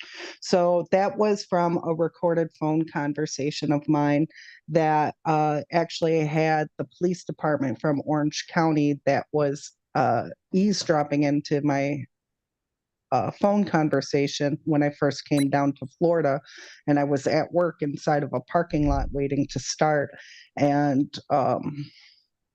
the communications they were mocking me and making fun, saying spit at those perps. I was saying, I'm like, I really don't like these people. I don't know who they are. They're perpetrators. And that was a comment in relation to my statement. So spit at those perps. So where did this recording come from? It was from a phone recording that I recorded. I record a lot of my phone conversations because it proves hacking inside your operating system and somebody eavesdropping on your phone calls. Plus, with my business, I have to protect myself a lot of times too. Sure. Although Florida has rules, we're not allowed to record phone conversations. I have to tell people. Yep. But when I could pull those communications out from the phone conversation from one person to another.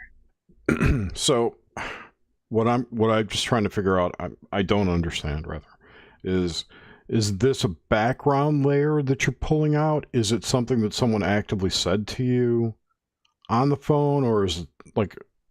Okay, so hackers, the first part of their components that they hack into when is your cell phone is your microphone components and your video components.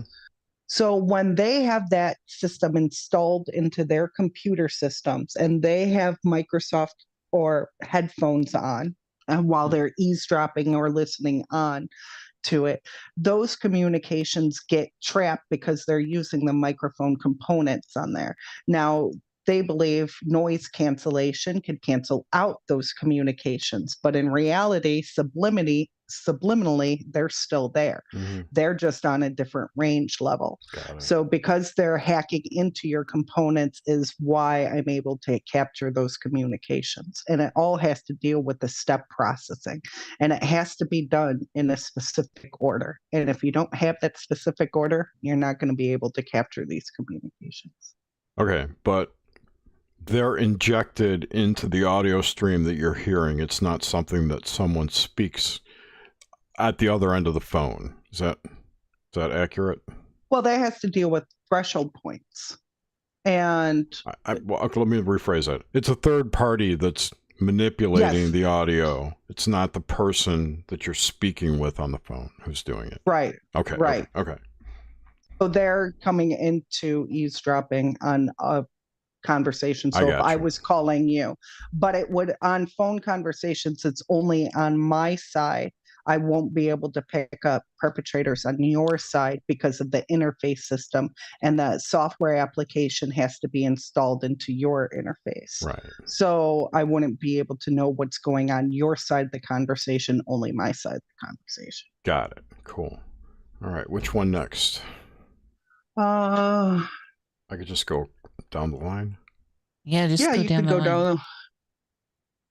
Right, this one is their volunteers. 6.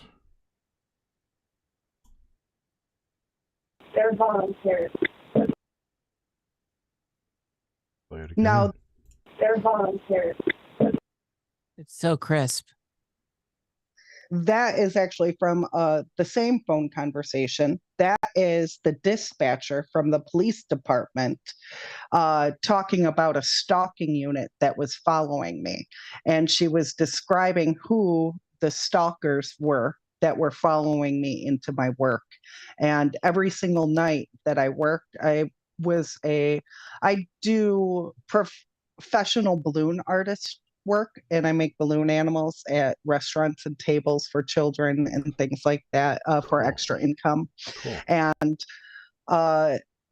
they would follow me into the restaurant, and every single one of them were like groups of tables of 6 officers, or they were, whether they were on duty or off duty, but they would send in private teams or undercover detectives as well. I got a videotape of a officer coming out in civilian clothes in a t-shirt and a pair of shorts, coming out of a police vehicle and walking into the restaurant that I was going to meet my boyfriend at for dinner.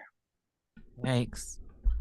Yikes. Okay. All right, let's play the next one. Next one is You're Right, Though. She's a path, I'm sure of it, right? Now, this is a little raspy, and it might be quiet because they were using a voice modulator. So this could be questionable to a lot of people, but I'm interested in hearing everybody's thoughts and perspectives. So.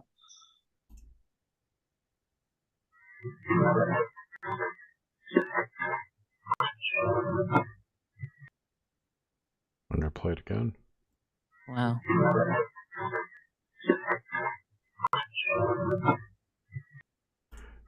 It's almost like you picked up that person having a conversation with someone else. Yeah, a lot of that is them talking about my audio work. Yeah. Because I do have good guys on my side, and I don't know who those good guys are, but I'd like to thank them if they're listening. Thank you, white hats. Thank you, white hats. Ditto that. But when I was first learning my audio analysis and trying to contact, I did contact the DOD, the CIA, the FBI. I contacted all of them, even the President of the United States, letting them know that I was capturing these frequencies. Because technically, by law, you have to notify them and let them know that you're capturing signals, and they have to give you a letter to either cease and desist, or you're allowed to continue your work.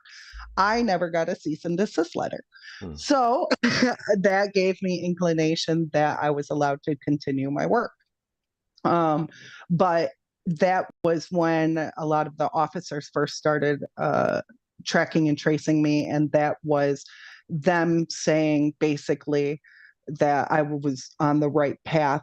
And I think those were good guys, because I capture a lot of information on child human sex trafficking rings. And some of my clients now, I'm capturing the communications of drone attacks of some federal agencies going in and attacking these bad guys. So, and that's a positive sign.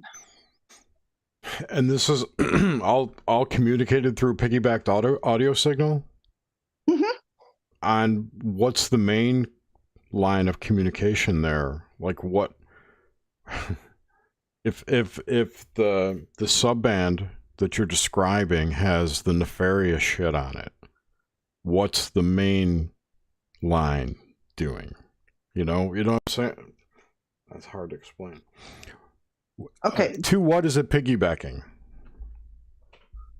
It's piggybacking the operating system of the electronic device that they're hacking into, and the radio connections or the tower connections. So when you're transferring a phone call from one place to another location, they are intercepting that through some form of middleman attack, or intercepting the signal, and then your phone would connect to the caller. Yeah, didn't they have, the cops had a device which could do that too? I forget what it was called. Well, are you thinking of an ISM catcher? Like the Stingray? The Stingray, that was it. That's what I was thinking. Yeah, but I'm not saying that this was Stingray type technology, but similar in nature. It's similar, but a lot of them, because of the Bluetooth connections and the cell tower connections, a lot of them are intercepting it based off of a person's network, whether you're on an open access port, it could be. So it kind of all depends on how you're connecting your device, whether it's through regular data transmissions or you're connected to Wi-Fi. If you're connected to Wi-Fi, they're going to sit behind the WAN network. And that way they intercept the outgoing packets. They're inside the firewall, basically. Right. If they're on the WAN. Yeah, so I'm just confused, and I apologize because I'm not getting it. These conversations, what we're listening to, were recorded off of a broadcast, like a open air broadcast, or was it in a private conversation that you were having over your phone or over the computer or something? Or that one is a recording from a computer software application like Audacity. But the scope here is like when you have people record the rooms, right? You can pull in this information in the same way because or you can tell if they're being interfered or intercepted. A lot of these are radio waves and radio transmissions. Okay, so you with directional purposes. So you just pulled them out of the air with your equipment. Right. Okay, cool. That's what I want to know. And that would make sense if they intercept the cell tower broadcast or what have you, or your Wi-Fi, your router. They could just jam that signal in there as a sideband. Yeah, cool. Okay, cool. All right, the next one is this one. I'm not going to front load everyone, so you can make up your own mind.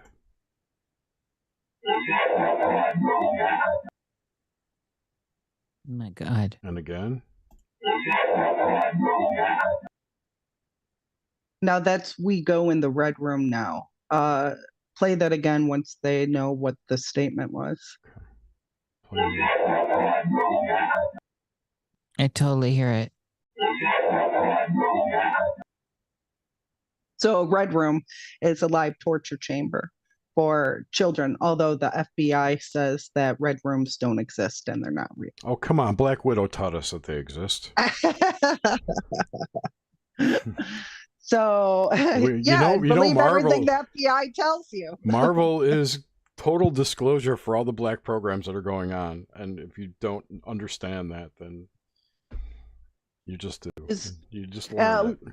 When they're transmitting these, a lot of times through the electrical grid system, through some form of artificial intelligence, they use voice modulators so they can add, or a voice changer into their microphone headsets. So they could add like a vibrating effect. They can make it sound like R2-D2. You could sound like a chipmunk, or I can make my voice sound like a deep male voice, or a little kid's voice, or Mickey Mouse, or there's over 1,000 different types of settings. You could even add tremble to it. You could add a Vox signature, a wah-wah effect. So when you hear them, you can auto-tune. Like, wah, wah.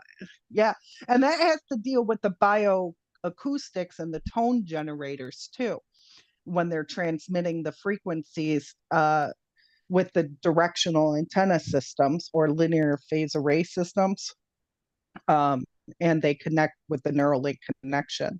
So yeah, that's where kind of how it was a little raspy. So cool. We got one more. What's the context? I want to hear so before we do the next one, what is the context of this one with the red room? Because this stuff is so riveting. And I think, we didn't touch on all this tonight, and, it's too late to get into all of it, but the child trafficking is a big deal. It's a big deal to me. And, this kind of stuff that you're onto and that you're out there working on is, I think, some of the most important work going on. And so to get these kinds of audio signatures, we're going into the red room now. This is stunning. Yeah. The backstory behind that was actually a Pizzagating file that was from 2004.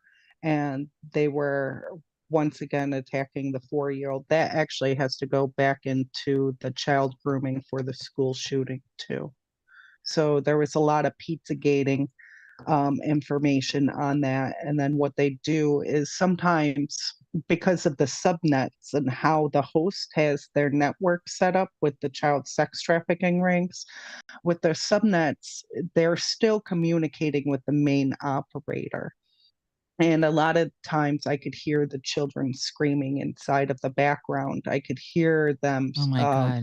I could hear them give instructions like, go up the stairs, there's a gun on the right table, open up the drawer. You could hear them instructions. I actually stopped one and I haven't opened it back up again because I got too scared. I was like, they're gonna murder somebody right in front of me.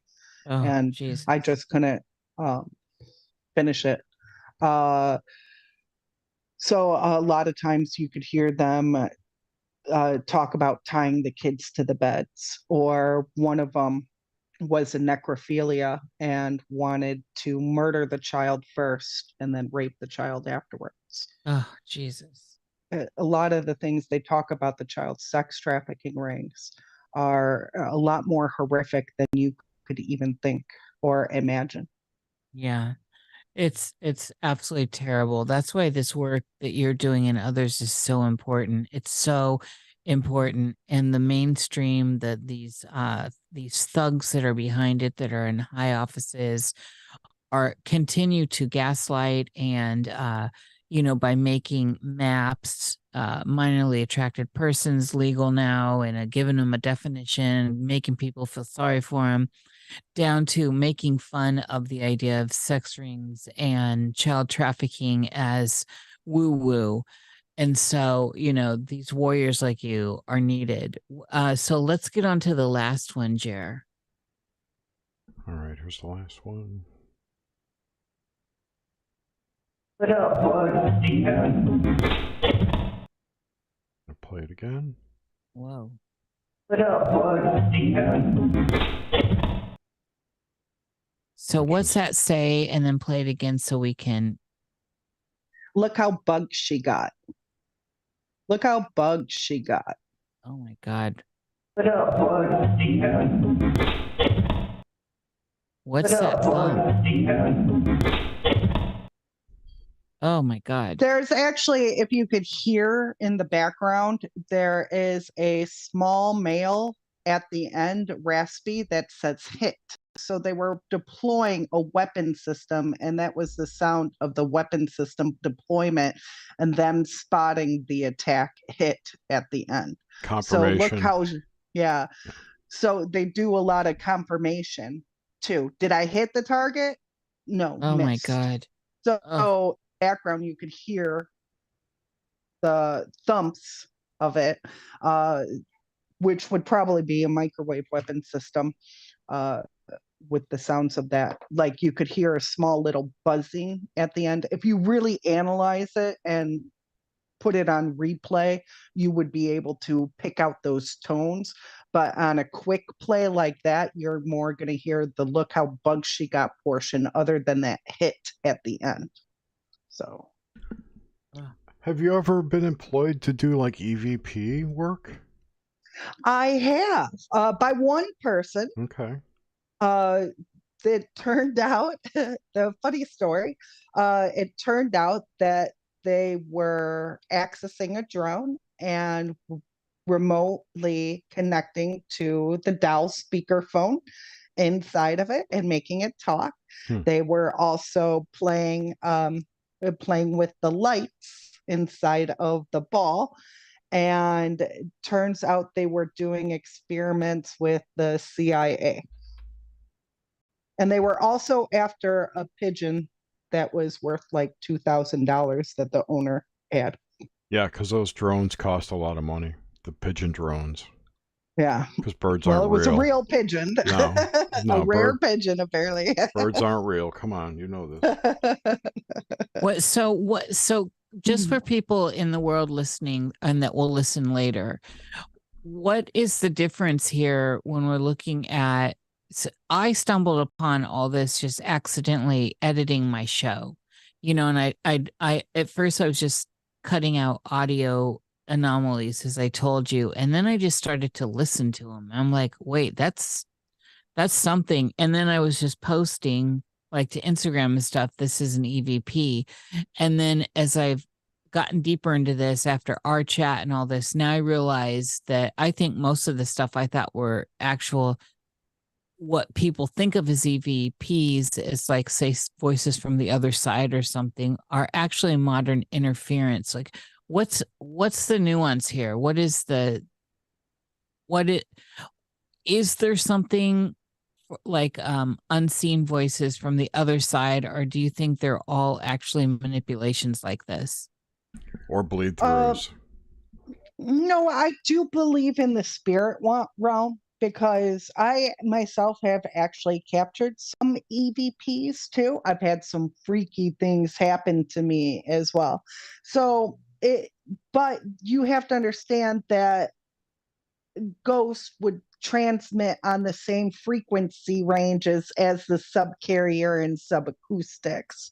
So when I was first trying to experiment with my forensic process, I was also playing with white noise, trying to pull out the communications through white noise.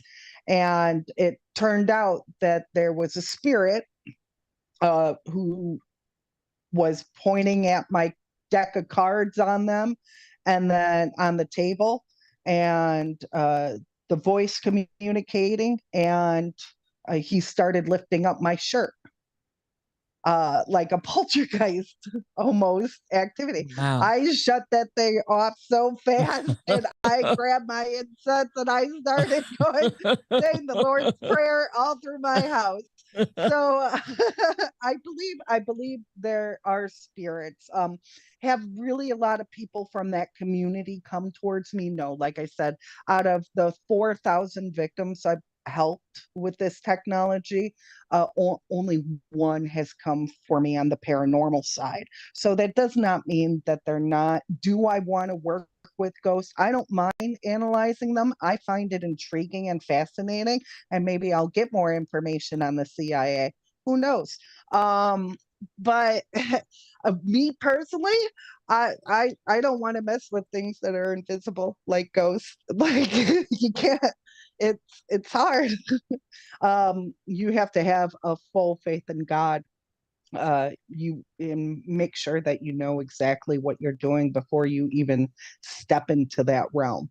And I have spiritual friends that if they believe that's truly going on, I send them to them. I don't mess with that side. I'll do the audio analysis portion for you, but I'm not going to come to your house and do a full-blown EMP investigation. Yeah, that's what I meant. I wasn't. Yes, that's what I meant. I have had more than one friend that deals with this kind of stuff, like the hauntings and boards and all this, that has gotten sick, very sick. Mm-hmm. And I've had one that died, and I've seen more trouble with people dealing with whatever these are, whether they're demons, whether it's actually authentically grandma. And you know, a good psychic medium does know the difference. Allegedly. There's nuance here, and I believe in the nuance, but I have seen a lot of people playing with this stuff that go down in bad ways, bad illnesses, bad attacks, and down to death. I'm a believer in whatever that is. I don't know what it is, but I'm a believer in that phenomena as a whole. Bad juju. I believe, and I believe in that type of stuff. I believe in tarot cards. I have a tarot deck and I have my little pendulum, but I don't study witchcraft like everybody else. I base it off of a Christian religious belief system. And that's who you're opening up the gateway to. If you're more on the spiritual side, you're more going to get demons and angels than you will on whether you're working into witchcraft, which could get your Greek gods or Beelzebubs or Baphomet. There- I just want to say that tarot is not connected to the spirit realm. That's more of a divination tool. So that's all you. Yeah. So I wouldn't be worried Yeah, about tarot. Yeah, but I'm just saying these I believe that there's a distinction here, and that's kind of what I wanted to get at. Yeah. That the stuff you generally deal with, Amy, is actual real people, communicating or creating interference here, as opposed to disincarnate beings and those kinds of things. Demons. Right. And a lot of them are always connected to some form of directed energy weapon or Havana syndrome or the child sex trafficking aspect onto their children. So a lot of parents come to me for different reasons, and stalking or harassment is a lot of their first time complaints of why they're feeling that way. It really makes me wonder if nefarious entities aren't using this as well. Like they've learned how to mimic that technology and can influence people that way too. Because they don't need the hack to do it if they're in another dimension, realm, whatever you want to call it, right? Right. If you're thinking, that is something I've never caught. Like I know, it's just an interesting thought. My mind's gone like 100 directions in this conversation, so I'm sorry. I'm still trying to get the alien communications. I would love to hear something along those lines. Well, but there's no aliens, so that's probably why you can't find them. But I've actually, when capturing the information up to the satellite and the uplinks, a lot of the communications are astronomers, and they will get transferred out to different planets because of all the satellites that they've positioned to travel along the path so they could get that information and collect the data. So they'll be in Venus, they'll be in the stars, they'll go to the moon, they'll get transported out there. Then you hear they're kind of funny communications too. So I capture a lot of information on different engineers, programmers, builders, astronomers, medical scientists, pharmaceutical companies. You could capture information on almost nearly everything, but nothing on the UFOs. This is interesting. This is so fascinating. And my heart is still breaking over the Red Room stuff and that kind of stuff, this kind of meat of what you've been focusing on. And it drives home to people really in a very palpable, tangible way about this nasty stuff that's going on, because until you start hearing the languaging and the talking, most people weren't reading Hillary's emails, which are atrocious, and all that stuff that came out through WikiLeaks. This is really a different dimension for people to understand how some of this really terrible stuff's going on. And I'm wondering, what do you do? So here's one thing. I know we're closing out here. Your website is very good because you have a whole page of things people can do to protect themselves or tools to help them. And this is a good thing. And it brings a little bit of hope into a very dark space. And all of this targeted individual stuff is very dark, and it's devastating for people going through all of this. This is, I mean, some people can't live like this and they kill themselves, or maybe they're focused. I mean, you think you deal with this every day. This is devastating. And I believe people. I mean, I put that on the show notes at Cosmic Salon about this. We believe you when you're saying this, not you, Amy, but people who are coming forward. They feel like they're crazy thinking about this stuff. They feel like they're crazy when they start to realize that it is happening to them or to their family member or to a whole group of their friends. I mean, when we look at the Havana syndrome in and of itself, this happened. These people have a diminished lifestyle now because of it, and health problems and all this. This is very serious territory. And so any of the things people can do to help themselves, protect themselves, try to feel like they have control in these situations where you feel like you're out of control is a good thing. What are some of the highlights as we round this out that you would say are great for general protection in your house? In your house, the number one protection is your network. Control your network, get a router, make sure that you put the proper rules and regulations in. You can lower your bandwidth. You could change the channel. You could make sure that you hardwire everything inside of your network system. That will bring down a lot of the electromagnetic frequencies inside of the house. And if you use a Cat6 cable, that could shield it to you as well. You could do small, simple things. Make sure that you disable your WPS system. You can, some are up in debate about the SSID. You could also create a dummy account inside of your network. I like using Tails. So that I installed into a flash drive, and I use that as an operating system over my original operating system. So if hackers want to get into my computer, they're only going to go into the original operating system and not the interface overlay.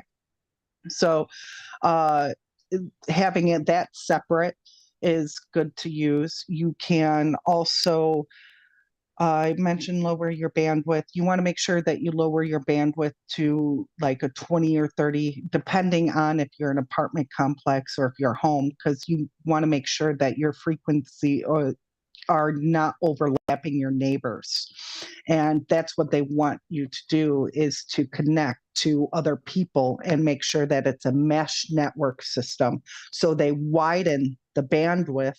That way everybody is overlapping their signals, and that's allowing easier access into it. Firewalls are always good to use, but also when you change your, you could install Snort as a Debian file, download Wireshark into your operating system, control your packets, make sure that you know you could block all unknown IP addresses. You can install rogue detecting. Yep. So you can also, those are some things, but make sure that you also change the settings once you do that inside your router. You have to change the settings not only in your BIOS system, like disable your virtualization stations inside your BIOS. If you're not using those components, you don't need them. Make sure they're disabled. You can go into your computer settings and disable them too. And you also have to disable them inside of your browser settings as well.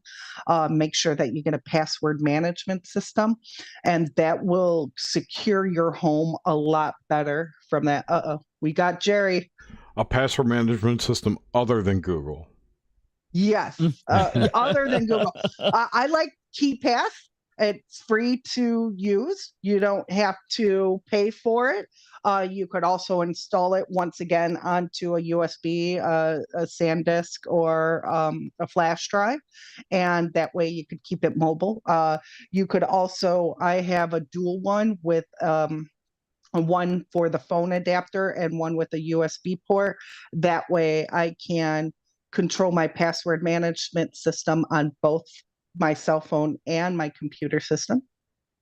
So that's always good to use. LastPass has apps. So does 1Password is another one that I use. It's good. I would, whichever one you said. I'm sorry. What was that one? KeePass. KeePass. Yes, KeePass is really good. Stay away from LastPass. They got hacked. Just FYI, everyone listening. Sorry, I apologize. Oh, that's okay. You're a techie too. I'm loving it. Other things that you could do, that's just to secure your network inside your home, and it decreases the chances of getting hacked. Make sure that you have a PDF sense. is a great firewall, but you have to make sure that everything is hardwired into your system before you could use the PDF sense. I learned that the hard way. I can't get my television, and I can't create a subnet for my television because a lot of new TVs now, they don't have hard wiring components to that. And that's because they want the wireless so they can hack into the streams from your computer systems. A lot of ways that they're doing it, that is through the IP address and your account information that go back to Amazon. They can put multiple users on that one IP address and hack into your account. And that's how, using like Tempest software, they can do video voyeurism or see through the television inside of your room. So right. There's very limited IP addresses available, Class C IP addresses. So they're virtualized is the best way to put it. Right. There's only one external IP address that you present as, but multiple people can present as that address because the DSLAM, the part of the cable, if you're on cable, for instance, Comcast, there's a device called DSLAM, which is basically a router for cable at the next level up, will manage which customer has that internal IP address. It's all stored in the packets and the TCP/IP. It's technical and complicated, but yes, right. Yes. And they can assign other users to that IP, and that's where they're gaining access. So, and that is through the major companies that I was talking about, which was like Zoom is one of them, Roku is another one, Netflix is another one, Disney, for all the kids and the children watching the Disney films. HBO. So, yeah. And one of the precautions I take personally is on my router, I always set up a quote-unquote guest network, and I only connect my devices to that guest network. So it's not exposed to my internal network at all, and everything's segregated in the router. And that's what I'm talking about, the dummy account. Gotcha. Because you could, that's same concept, different usage on there. Yep. So cool. I would also disable your 5G inside of your router too. And 5 gigahertz. 5 gigahertz, and only keep your 2.4. But it's so slow. To you, it's slow, but to other people, you don't really need them for watching TV or listening to the radio. True. Or it depends on how many devices you need inside of your home and what it's used for. But in reality, you could disable it altogether. And when you hardwire everything, it's way fast. You could disable, not only is it faster, but you could disable the 2.4 and the 5. Yeah, you can turn the Wi-Fi at the same time. Yep. Exactly. But one of the problems with that is modern systems, TVs especially, don't have Ethernet ports anymore. Right. They're Wi-Fi only. Find a way to convert it. Yes, you can.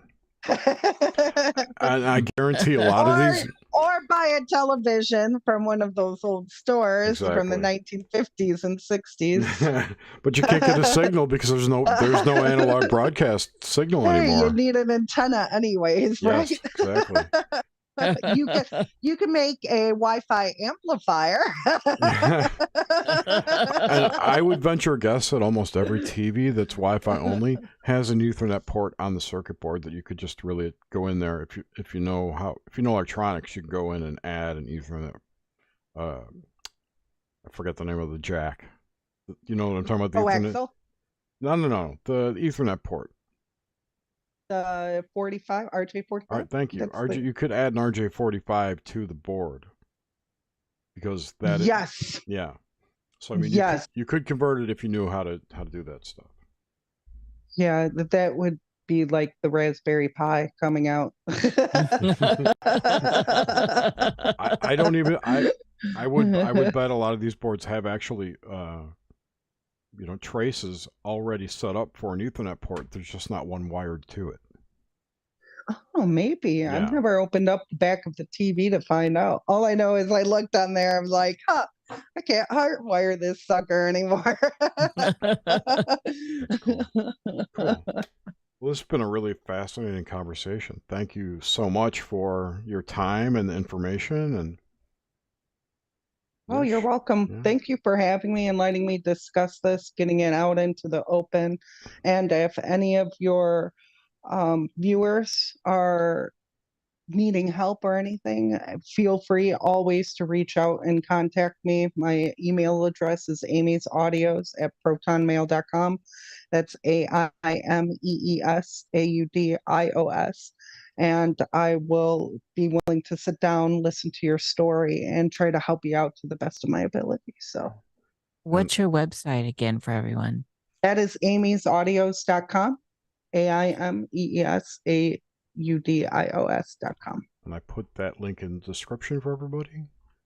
And your email address is on your website, very prominent. So no need to write it down. Just go to the link in there. Cool. Anything else, Nish? Go ahead. Sorry. I just want to say thank you, Amy, for the work you do. It's important, and more people need to come forward and stand in solidarity of this, especially when we're talking about the child trafficking. I mean, this is near and dear to my heart. And I hope everyone can understand the gravity of this kind of stuff that's going on around them, and that this ultimately is at everyone's door right now. You are not exempt from these technologies invading your space and privacy. And so at what point do we say enough is enough? And what do we do with that enough is enough? So Amy Holem, it is a great pleasure to have you here. And I want to thank you, and I want to thank everyone that hung in there and listened to us, and the people that will listen to this when it's coming after the show. So thank you so much. Oh, you're welcome. And thank you for having me once again. It was a joy to talk with you and to meet Jerry as well. He corrected me in a lot of things. I appreciate the debate. I wasn't correcting you. I was clarifying. Hey, well, I love it when you techies get together. I just like to be accurate. That's all. I'm not an expert in everything. It's so hard to focus on, and IT is such a large piece of interconnectivity that we just everything just coincides with one another, and it's so hard to. Unless your main area is programming, you're going to know more about programming. If your main area is on cybersecurity, you're going to know more about cybersecurity. Absolutely, so. absolutely. No, I wasn't trying to say you didn't know what you're talking about. I wanted to clarify for the audience what you were speaking about. So it's all good. Cool. Well, thank you.